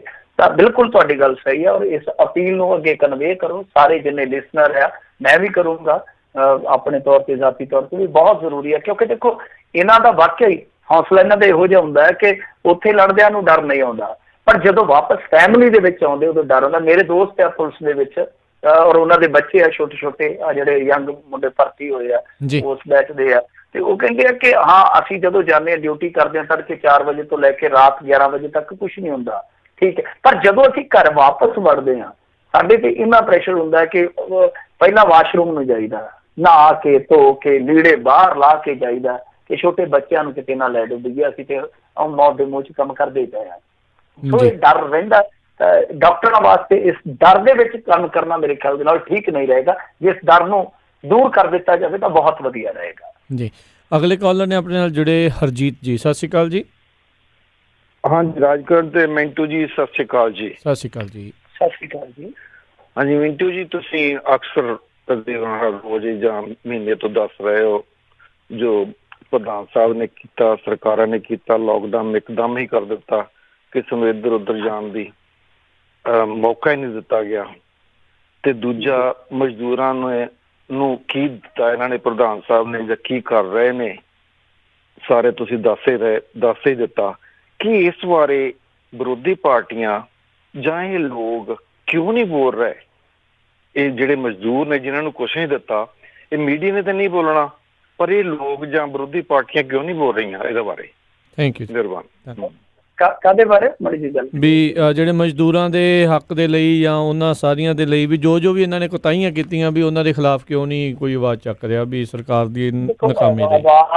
ਆਵਾਜ਼ ਚੁੱਕਣ ਦਾ ਵੇਲਾ ਇਸ ਵੇਲੇ ਮੀਡੀਆ ਦਾ ਸੀਗਾ, ਪਰ ਅਫਸੋਸ ਦੀ ਗੱਲ ਹੈ ਕਿ ਮੀਡੀਆ ਜਿਹੜਾ ਉਹ ਇਸ ਵੇਲੇ ਲੋਕਾਂ ਦੇ ਨਾਲ ਖੜਨ ਦੀ ਥਾਂ ਤੇ ਦਰਬਾਰੀ ਰਾਗ ਤੇ ਨੱਚਦਾ ਪਿਆ, ਤੇ ਅਫਸੋਸ ਨਾਲ ਕਹਿਣਾ ਪਊਗਾ।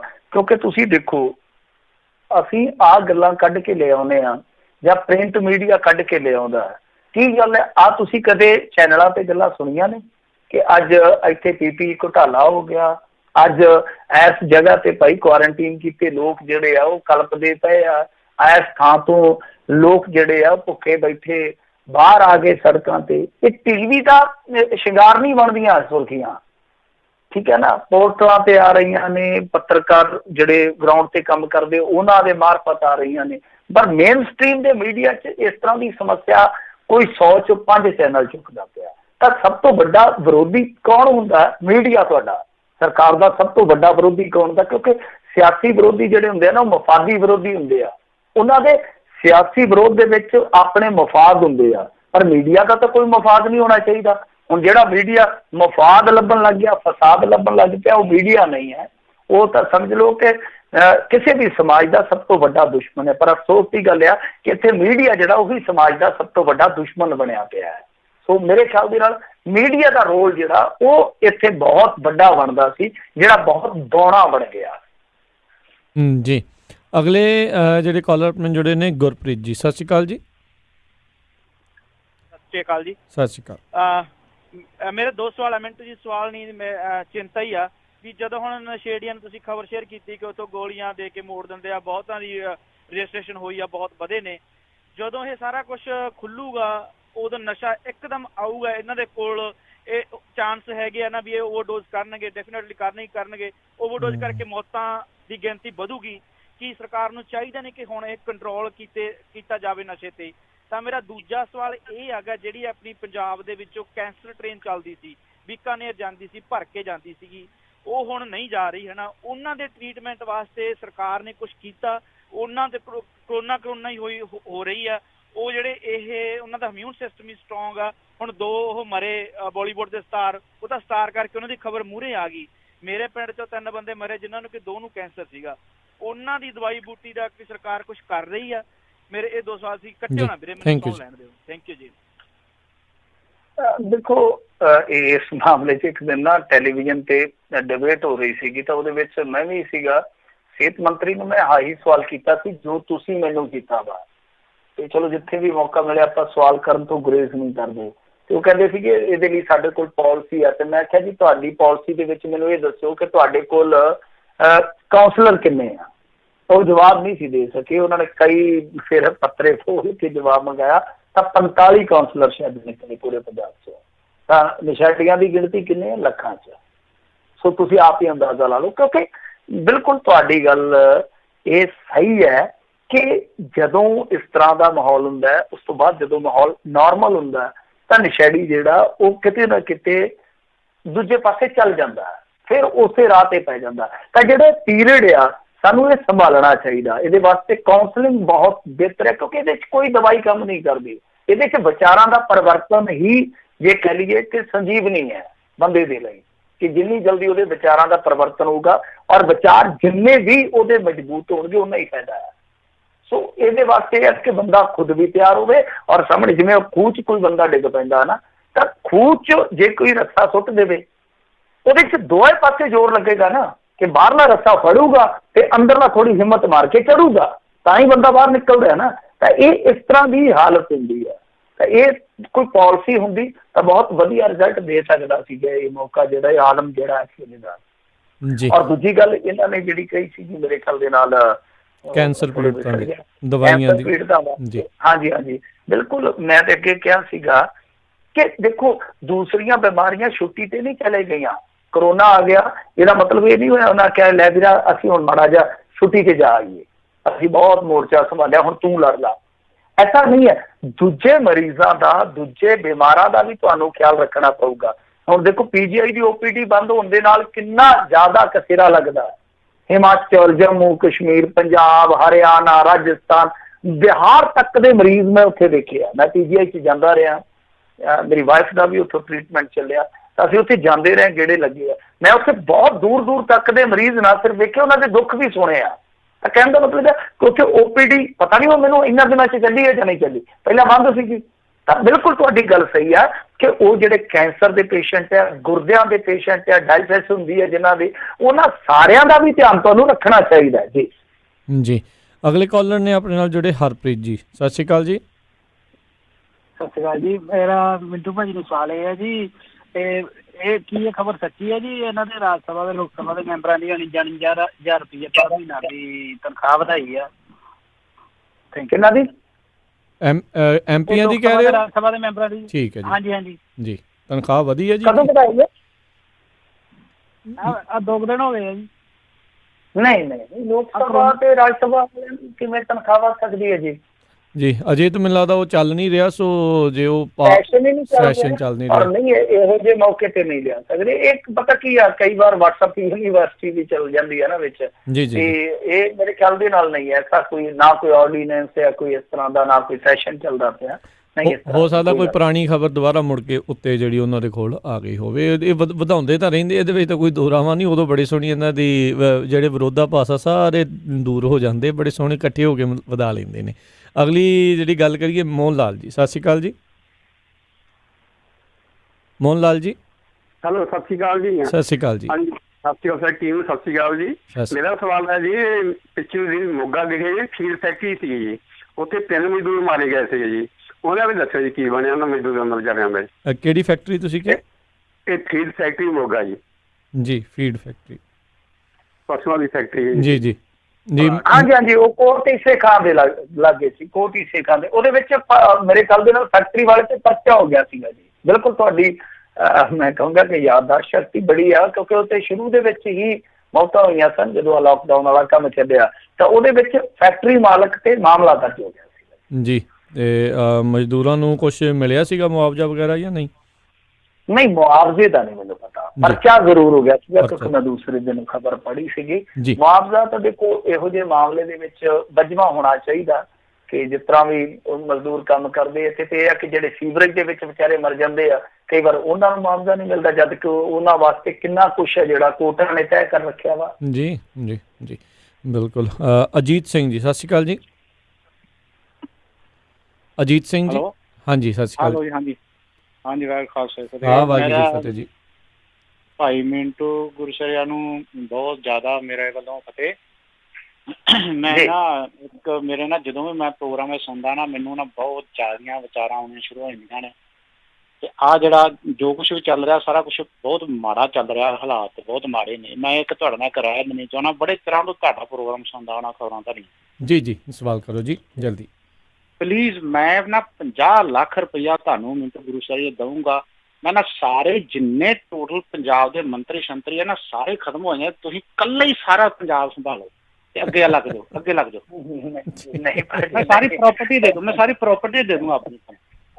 ਨਹੀਂ, ਤੁਹਾਡਾ ਦਿਮਾਗ ਜਿਹੜਾ ਨਾ ਉਹ ਬੀਰਬਲ ਵਾਲਾ ਹੈ ਤੁਹਾਡਾ। ਇੰਨਾ ਤੁਸੀਂ ਕੱਢ ਕੇ ਖਬਰਾਂ ਲਿਆਉਂਦੇ ਜੇ, ਇੰਨੀ ਸੱਚਾਈ ਤੁਸੀਂ ਪੇਸ਼ ਕਰਦੇ ਜੇ ਸਾਡੇ ਸਾਹਮਣੇ ਕਿ ਸਾਡਾ ਸਰੀਰ ਨੂੰ ਕੰਢਿਆ ਹੋ ਜਾਂਦਾ ਵਾ। ਥੈਂਕ ਯੂ ਜੀ ਜੀ ਜੀ। ਗੱਲ ਨਾਲ ਸਹਿਮਤ ਹੋਵੇ ਨਾ ਤੇ ਮੈਨੂੰ ਦੱਸਿਓ, ਮੈਂ ਤੁਹਾਨੂੰ ਜਿੰਨੇ ਆਖੋ ਮੈਂ ਪੂਰੀ ਪ੍ਰਾਪਰਟੀ ਤੁਹਾਨੂੰ ਦੇ ਦੂੰ। ਸਾਰਿਆਂ ਨੂੰ ਇੱਕ ਪਾਸੇ ਕਰ ਦਿਓ, ਤੁਸੀਂ ਇਕੱਲੇ ਹੀ ਸੰਭਾਲੋ ਸਾਰੀ ਬਾਗਡੋਰ। ਲਓ ਜੀ ਬੇਟੋ ਜੀ, ਹੁਣ ਸਾਂਭ ਲਓ ਜੀ ਸਾਰਾ ਕੁਛ ਹੈ। ਫੜ ਲਓ ਆਲੂ, ਫੜ ਲਓ ਕੁੰਜੀਆਂ। ਹੁਣ ਤੁਸੀਂ ਹੁਣ ਮੈਨੂੰ ਭਜਾਓ ਨਾ, ਆਪਦੇ ਨਾਲ ਹੀ ਜੋੜੀ ਰੱਖੋ ਤੇ ਪੰਜਾਬੀ ਰੇਡੀਓ ਪਰਿਵਾਰ ਦੇ ਨਾਲ ਹੀ। ਮੈਂ ਇੱਥੇ ਠੀਕ ਆ, ਬਿਲਕੁਲ ਆਪਾਂ ਜੀ ਜ਼ਰੂਰ ਜਿੱਦਾਂ ਦਾ ਖਾਬ ਤੁਸੀਂ ਦੇਖਦੇ ਹੋ ਉਦਾਂ ਦਾ ਮੈਂ ਵੀ ਦੇਖਦਾ ਕਿ ਇੱਕ ਅੱਛੀ ਲੀਡਰਸ਼ਿਪ ਹੋਵੇ, ਹਨਾ, ਕਿ ਸਾਡੇ ਬੱਚੇ ਜਿਹੜੇ ਉਹ ਵਿਚਾਰੇ ਵਿਦੇਸ਼ਾਂ 'ਚ ਧੱਕੇ ਨਾ ਖਾਣ। ਜਿਸ ਤਰ੍ਹਾਂ ਦਾ ਪੌਣ ਪਾਣੀ ਹੋਇਆ, ਜਿਸ ਤਰ੍ਹਾਂ ਦੇ ਸਾਡੇ ਨਾਲ ਧੱਕੇ ਵਿੱਚ ਕਰੇ ਆ, ਉਹ ਸਾਰੀਆਂ ਚੀਜ਼ਾਂ ਬੰਦ ਹੋ ਜਾਣ ਔਰ ਕੁਆਲਿਟੀ ਦੀ ਲੀਡਰਸ਼ਿਪ ਜਿਹੜੀ ਆ ਪੈਦਾ ਜ਼ਰੂਰ ਹੋਏਗੀ। ਭਾਜੀ ਹੌਸਲਾ ਰੱਖੋ, ਕੋਈ ਚੱਕਰ ਨਹੀਂ ਹੈ। ਬਾਕੀ ਤੁਸੀਂ ਇੰਨੀ ਹੌਸਲਾ ਅਫਜ਼ਾਈ ਕੀਤੀ ਹੈ, ਮੇਰੇ ਕੋਲ ਤੇ ਸ਼ਬਦ ਹੀ ਹੈ ਨਹੀਂ ਕਿ ਨਿਸ਼ਬਦ ਹੋ ਗਿਆ ਮੈਂ ਤੁਹਾਡਾ ਪਿਆਰ ਦੇਖ ਕੇ। ਜੀ ਜੀ, ਅਗਲੇ ਕਾਲਰ ਨੇ ਹਰਸ਼ਰਨ ਜੀ, ਸਤਿ ਸ਼੍ਰੀ ਅਕਾਲ ਜੀ। ਖਾਲਸਾ ਫਤਿਹ ਜੀ। ਵਾਹਿਗੁਰੂ ਜੀ ਕਾ ਖਾਲਸਾ, ਵਾਹਿਗੁਰੂ ਜੀ ਕੀ ਫਤਿਹ ਜੀ। ਹਾਂਜੀ ਮਿੰਟੂ ਵੀਰ ਜੀ, ਬਹੁਤ ਵਧੀਆ ਤੁਹਾਡਾ ਜੀ ਪ੍ਰੋਗਰਾਮ। ਮੈਂ ਤੁਹਾਡੇ ਇਲਾਕੇ 'ਚ ਪੜ੍ਹਿਆ ਵੀ ਆ ਬਰਜਿੰਦਰਾ 'ਚ, ਤੇ ਮੈਂ ਨਾ ਸਵਾਲ ਤੇ ਬਹੁਤ ਨੇ ਪਰ ਉਹਨਾਂ ਚੋਂ 3 ਕੁ ਚੁਣੇ ਆ। ਪਹਿਲਾ ਤੇ ਇਹ ਸਵਾਲ ਆ ਵੀ ਜਿਹੜਾ ਕਰੰਸੀ ਦੇ ਨੋਟ ਆ ਵੀ ਉਹ ਕੀ ਉਹ ਕੈਰੀਅਰ ਨਹੀਂ ਹੋ ਸਕਦੇ ਕਰੋਨਾ ਦੇ? ਤੇ ਨੰਬਰ 2 ਕਿ ਸਮੋਕਿੰਗ ਸਿਗਰਟ ਨੋਸ਼ੀ ਜਿਹੜੀ ਆ ਉਹਦੇ ਤੇ ਵੀ ਬੈਨ ਲਾਇਆ ਗਿਆ ਕਿਉਂਕਿ ਇਹਨਾਂ ਕੰਟਰੀਆਂ 'ਚ ਤਾਂ ਇੱਦਾਂ ਚੀਜ਼ ਨਹੀਂ ਕੀਤੀ ਇਹਨਾਂ ਨੇ। ਤੀਜੀ ਚੀਜ਼ ਮੇਰੀ ਇਹ ਆ, ਮੈਂ ਪੁੱਛਣਾ ਚਾਹੁੰਦਾ ਵਾਂ ਵੀ ਜਿਹੜੇ ਮੰਤਰਾਲਾ ਹੈ ਜਿੰਨਾ, ਚਲੋ ਲੋਕਾਂ ਪਬਲਿਕ ਤੱਕ ਤਾਂ ਅਜੇ ਟੈਸਟ ਨਹੀਂ ਪਹੁੰਚ ਸਕਦੇ, ਚਲੋ ਮੰਨ ਸਕਦੇ ਹਾਂ, ਪਰ ਜਿੰਨੇ ਮੰਤਰੀ ਸੰਤਰੀ ਆ ਆਪਣੇ ਜਾਂ ਜਿੰਨੇ ਪੁਲਿਸ ਦੇ ਆ, ਘੱਟੋ ਘੱਟ ਉਹਨਾਂ ਦਾ ਟੈਸਟ ਜ਼ਰੂਰ ਹੋਣ ਨਾ, ਤਾਂ ਕਿ ਉਹਨਾਂ ਦੀ ਵੀ ਇੱਕ ਆਪਣੇ ਕੋਲੇ ਡਾਟਾ ਸਾਹਮਣੇ ਆਵੇ ਵੀ ਇਹ ਇੱਕ ਪਤਾ ਲਾਇਆ ਜਾ ਸਕਦਾ ਵਾ ਵੀ ਕੀ ਅੰਦਰ, ਕਿਉਂਕਿ ਉਹ ਪਤਾ ਲੱਗ ਰਿਹਾ ਵੀ ਕਈ ਵਾਰੀ 40-40, 50 ਦਿਨ ਇਹ ਜਿਹੜਾ ਆ ਵਾਇਰਸ ਇਹ ਬੈਠਾ ਰਹਿੰਦਾ ਜੀ। ਤੇ ਵਲਨਰੇਬਲ ਪੀਪਲ ਹੈ, ਆਪਣੇ ਕੈਪਟਨ ਸਾਹਿਬ ਵੀ ਵਲਨਰੇਬਲ ਆ, ਮੋਦੀ ਸਾਹਿਬ ਵੀ ਵਲਨਰੇਬਲ ਆ, ਹੋਰ ਆਪਣੇ ਬਹੁਤ ਮੰਤਰੀ ਆ ਇਹੋ ਜਿਹੇ ਜਿਹੜੇ 10 ਮਿੰਟ ਖੜ ਵੀ ਨਹੀਂ ਸਕਦੇ। ਤੇ ਜੇ ਟਰੰਪ ਕਰਵਾ ਸਕਦਾ ਟੈਸਟ ਜਾਂ ਹੋਰ ਕਰਾ ਸਕਦੇ ਤੇ ਉਹ ਕਿਉਂ ਨਹੀਂ ਕਰਾ ਸਕਦੇ ਤੇ ਕਿਉਂ ਨਹੀਂ ਕਰਾਉਂਦੇ? ਜੀ ਥੈਂਕ ਯੂ ਜੀ। ਇਹ ਬਿਲਕੁਲ ਹਾਂਜੀ ਕਰਾਉਣੇ ਚਾਹੀਦੇ ਆ, ਟੈਸਟਿੰਗ ਤੇ ਹੋਣੀ ਚਾਹੀਦੀ ਹੈ, ਮਾਸ ਸਕਿੱਲ ਤੇ ਟੈਸਟਿੰਗ ਹੋਣੀ ਚਾਹੀਦੀ ਆ, ਕਿਉਂਕਿ ਲੋਕਡਾਊਨ ਤੁਸੀਂ ਉਦੋਂ ਤੱਕ ਖੋਲ ਹੀ ਨਹੀਂ ਸਕਦੇ ਜਦੋਂ ਤੱਕ ਤੁਹਾਡੀ ਟੈਸਟਿੰਗ ਪੂਰੀ ਪੀਕ ਤੇ ਨਹੀਂ ਜਾਊਗੀ। ਤੁਸੀਂ ਚੱਲੀ ਚਲੋ, ਕਿੰਨੀ ਦੇਰ ਤੱਕ ਚੱਲੋਗੇ? ਇਹ ਮਾਮਲੇ ਵਧੀ ਜਾਣਗੇ। ਟੈਸਟਿੰਗ ਵਧਾਓਗੇ, ਤੁਸੀਂ ਏਰੀਏ ਕਵਰ ਕਰੋਗੇ, ਡਾਟਾ ਤੁਹਾਡੇ ਕੋਲ ਹੋਏਗਾ, ਫਿਰ ਹੀ ਜਿੱਦਾਂ ਮੈਂ ਸਪੇਨ ਦੀ ਉਦਾਹਰਨ ਲਈ ਹੈ ਵਾਰ-ਵਾਰ ਕਿ ਉਹਨਾਂ ਨੇ 4 ਫੇਜ਼ ਦੇ ਵਿੱਚ ਜਾਣਾ। ਹੁਣ ਤੁਸੀਂ ਦੇਖਿਆ ਨਾ ਸਪੇਨ ਦੇ ਵਿੱਚ ਕਿੰਨੀ ਬਰਬਾਦੀ ਹੋਈ ਆ, ਪਰ ਉਸ ਤੋਂ ਬਾਅਦ ਉਹਨਾਂ ਨੇ ਟੈਸਟਿੰਗ ਜਿਹੜੀ ਆ ਬਹੁਤ ਜ਼ਿਆਦਾ ਉੱਤੇ ਲੈ ਕੇ ਗਏ। ਫਿਰ ਉਸ ਤੋਂ ਬਾਅਦ ਉਹਨਾਂ ਨੇ ਪਾਲਿਸੀਆਂ ਬਣਾਈਆਂ, ਉਸ ਤੋਂ ਬਾਅਦ ਹੁਣ ਇੰਪਲੀਮੈਂਟ ਦਾ ਇੱਕ ਦੌਰ ਆਏਗਾ ਜਦੋਂ ਇੰਪਲੀਮੈਂਟ ਕਰਨਾ ਉਹਨਾਂ ਨੇ। ਤਾਂ ਇਹ ਸਾਰਾ ਕੁਛ ਹੈ ਜਿਹੜਾ ਉਹ ਇਸੇ ਤਰ੍ਹਾਂ ਹੀ ਹੋਏਗਾ। ਬਹੁਤ ਵਧੀਆ ਤੁਹਾਡੀ ਗੱਲ ਆ ਕਿ ਟੈਸਟਿੰਗ ਤੁਹਾਨੂੰ ਵਧਾਉਣੀ ਪਵੇਗੀ, ਪਰ ਰੌਲਾ ਇਹ ਆ ਕਿ ਦੇਖੋ ਹੁਣ ਜੇ ਗੱਲਾਂ ਕਹੀਏ ਭਗਤਾਂ ਨੂੰ ਮਿਰਚਾਂ ਲੱਗਦੀਆਂ ਕਿ 70 ਸਾਲਾਂ ਦੇ ਵਿੱਚ ਸਾਥੋਂ ਤੇ ਵੈਂਟੀਲੇਟਰ ਹੀ ਨਹੀਂ ਪੂਰੇ ਹੋਏ, ਸਾਥੋਂ ਤੇ ਡਾਕਟਰ ਹੀ ਨਹੀਂ ਪੂਰੇ ਹੋਏ, ਸਾਥੋਂ ਤੇ ਨਰਸਾਂ ਹੀ ਨਹੀਂ ਪੂਰੀਆਂ ਹੋਈਆਂ, ਸਾਥੋਂ ਤੇ ਡਿਸਪੈਂਸਰੀਆਂ ਨਹੀਂ ਪੂਰੀਆਂ ਹੋਈਆਂ। ਔਰ ਮੈਂ ਤੁਹਾਨੂੰ ਇੱਕ ਗੱਲ ਦੱਸਾਂ ਪਤੇ ਦੀ, ਜਿਹੜੀ ਤੁਸੀਂ ਹਾਈਡਰੋਕਸੀ ਕਲੋਰੋਕੁਇਨ ਮੰਗਾਈ ਹੈ ਨਾ ਅਮਰੀਕਾ ਨੇ, ਇਹਦਾ 90% ਜਿਹੜਾ ਉਹਨੂੰ ਕੀ ਕਹਾਂਗੇ ਆਪਾਂ ਇਨਗਰੀਡੀਅੰਟ ਉਹ ਚਾਈਨਾ ਤੋਂ ਆਉਂਦਾ, ਉਹ ਚਾਈਨਾ ਤੋਂ ਆਇਆ ਗਿਆ। ਇਹ ਇੱਕ ਤੁਹਾਡੀ ਜਾਣਕਾਰੀ ਲਈ ਦੱਸ ਦੇਵਾਂ ਤਾਂ ਸਾਨੂੰ ਤੇ ਸ਼ਰਮ ਆਉਂਦੀ ਆ ਕਿ ਅਸੀਂ ਇੰਨੀਆਂ ਪੀੜ੍ਹੀਆਂ ਤੋਂ ਵੋਟਾਂ ਪਾਈ ਜਾਂਦੇ ਆ, ਹਾਲੇ ਵੀ ਟੈਸਟਿੰਗ ਕਿੱਟਾਂ ਤੇ ਵੀ ਅਸੀਂ ਜੇ ਕਹੀਏ ਤਾਂ ਉਹ ਸਟੈਂਡ ਨਹੀਂ ਕਰਦੇ ਪਏ, ਉਹ ਵੀ ਸਾਨੂੰ ਚਾਈਨਾ ਤੋਂ ਚਾਹੀਦੀਆਂ। ਅਸੀਂ ਹਾਲ ਦੀ ਘੜੀ ਕਹਿੰਦੇ ਆ ਕਿ ਬਹੁਤ ਵੱਡੇ ਪਾਵਰ ਬਣ ਗਏ। ਸੋ ਇਧਰਲੇ ਪਾਸੇ ਧਿਆਨ ਦੇਣ ਦੀ ਜ਼ਰੂਰਤ ਆ। ਦੂਜੀ ਗੱਲ ਇਹ ਆ ਕਿ ਥੁੱਕਣ ਤੇ ਇੱਥੇ ਪਾਬੰਦੀ ਆ, ਕਿਉਂਕਿ ਤੁਸੀਂ ਦੇਖਿਆ ਹੋਣਾ ਇੱਥੇ ਆਪਣੇ ਪੰਜਾਬੀ ਸੱਭਿਆਚਾਰ ਦੇ ਵਿੱਚ ਜਾਂ ਇੰਡੀਅਨ ਸੱਭਿਆਚਾਰ ਦੇ ਵਿੱਚ ਜੇ ਦੇਖੀਏ ਤਾਂ ਵੈਸੇ ਵੀ ਮੁਹਾਵਰੇ ਬਣੇ, ਥੁੱਕ ਕੇ ਚੱਟਣਾ, ਫਲਾਂ ਟਮਕਾਂ, ਤਾਂ ਉਹ ਆਮ ਹੈ ਇੱਕ ਤਰ੍ਹਾਂ ਨਾਲ ਕਹਿ ਲਈਏ ਕਿ ਸੱਭਿਆਚਾਰ ਦਾ ਹਿੱਸਾ ਬਣਿਆ ਪਿਆ। ਤਾਂ ਉਸ ਚੀਜ਼ ਤੇ ਜ਼ਰੂਰ ਇਹਨਾਂ ਨੇ ਸਟੈਪ ਚੁੱਕਿਆ, ਪਰ ਉਹ ਵੀ ਇਸ ਕਰਕੇ ਨਹੀਂ ਪੋਸੀਬਲ ਹੈਗਾ ਕਿ ਇੰਨੀ ਵਸਤੂਆਂ ਤੇ ਤੁਸੀਂ ਇੰਨਾ ਮੇਰੇ ਨਹੀਂ ਖਿਆਲ ਦੇ ਨਾਲ ਅਮਲਾ ਪਹਿਲਾਂ ਲਾ ਲੋਗੇ ਕਿ ਹਰੇਕ ਦੀ ਥੁੱਕ ਦੀ ਤੁਹਾਨੂੰ ਜਾਣਕਾਰੀ ਹੋਵੇ। ਸੋ ਇਹ ਜੇ ਲਾ ਵੀ ਦੇਣ ਪਾਬੰਦੀ ਭਾਜੀ, ਤਾਂ ਪਾਬੰਦੀ ਕਿਤਾਬੀ ਹੋਏਗੀ, ਕਾਗਜ਼ੀ ਹੋਏਗੀ। ਸਿਗਰਟ ਨੋਸ਼ੀ, ਹੁਣ ਦੇਖੋ ਸ਼ਰਾਬ ਜਿਹੜੀ ਉਹ ਬੰਦ ਹੈ, ਤੇ ਤੁਸੀਂ ਮੈਨੂੰ ਦੱਸੋ ਪੰਜਾਬ ਦੇ ਵਿੱਚ ਕਿੰਨੇ ਕੁ ਸ਼ਰਾਬੀ ਹੈ ਜਿਹੜੇ ਸੜਕਾਂ ਤੇ ਆ ਕੇ ਲਿਟਣ ਡਏ ਆ ਕਿ ਸਾਨੂੰ ਸ਼ਰਾਬ ਦਿਓ, ਕਿਉਂਕਿ ਹਰੇਕ ਦੇ ਘਰੇ ਸ਼ਰਾਬ ਪਹੁੰਚ ਜਾਂਦੀ ਆ। ਤਾਂ ਪਾਬੰਦੀ ਲਾਇਆ ਕੁਛ ਨਹੀਂ ਬੰਦਾ, ਕਿਉਂਕਿ ਸਿਗਰਟ ਜਿਹੜੀ ਬਲੈਕ ਦੇ ਵਿੱਚ ਚੱਲ ਪਏਗੀ, ਫਿਰ ਫਾਇਦਾ ਕੀ ਆ? ਉਹਦੇ ਇਹ ਆ ਕਿ ਸਿਗਰਟ ਨੋਸ਼ੀ ਕਰਨ ਵਾਲੇ ਹੀ ਘੱਟ ਜਾਣ। ਆਹ ਜਿਹੜੀ ਗੱਲ ਤੁਸੀਂ ਕਹੀ ਆ, ਬਿਲਕੁਲ ਲੀਡਰਾਂ ਨੂੰ ਔਰ ਪੱਤਰਕਾਰਾਂ ਨੂੰ ਜਾਂ ਜਿਹੜੇ ਹੋਰ ਇਸ ਤਰ੍ਹਾਂ ਪਬਲਿਕਲੀ ਵਿਚਰਦੇ ਆ, ਉਹਨਾਂ ਨੂੰ ਆਪਣੇ ਟੈਸਟ ਜਿਹੜੇ ਉਹ ਕਰਵਾਉਣੇ ਚਾਹੀਦੇ ਆ। ਜੀ ਜੀ ਬਿਲਕੁਲ। ਤੇ ਮਿੰਟੂ ਜੀ ਬਹੁਤ ਬਹੁਤ ਤੁਹਾਡਾ ਧੰਨਵਾਦ ਕਰਦੇ ਹਾਂ, ਤੁਸੀਂ ਸਾਡੇ ਨਾਲ ਜੁੜੇ ਇਹਨਾਂ ਖਬਰਾਂ ਬਾਰੇ ਜਾਣਕਾਰੀ ਦਿੱਤੀਆਂ, ਸਰੋਤਿਆਂ ਦੇ ਸਵਾਲਾਂ ਦੇ ਜਵਾਬ ਦਿੱਤੇ। ਧੰਨਵਾਦ। ਸਤਿ ਸ਼੍ਰੀ ਅਕਾਲ ਜੀ। ਸਤਿ ਸ਼੍ਰੀ ਅਕਾਲ ਜੀ। ਸਰੋਤਿਓ, ਇੱਥੇ ਹੀ ਸਾਡਾ ਅੱਜ ਦਾ ਇਹ ਪ੍ਰੋਗਰਾਮ ਉਹ ਸਮਾਪਤ ਆ। ਮਿਲਦੇ ਹਾਂ ਅਗਲੀ ਵਾਰ, ਤੱਕ ਲਈ ਮੇਰੇ ਵੱਲੋਂ ਵੀ ਤੁਹਾਨੂੰ ਸਾਰਿਆਂ ਨੂੰ ਪਿਆਰ ਸਤਿਕਾਰ ਸਹਿਤ ਸਤਿ ਸ਼੍ਰੀ ਅਕਾਲ। ਸੁਣਦੇ ਰਹੋ Punjabi radio USA।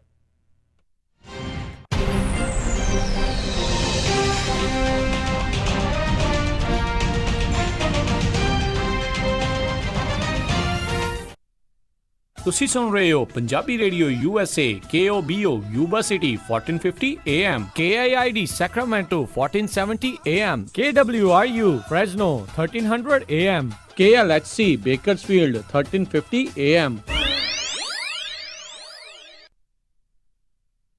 Padda Insurance and Registration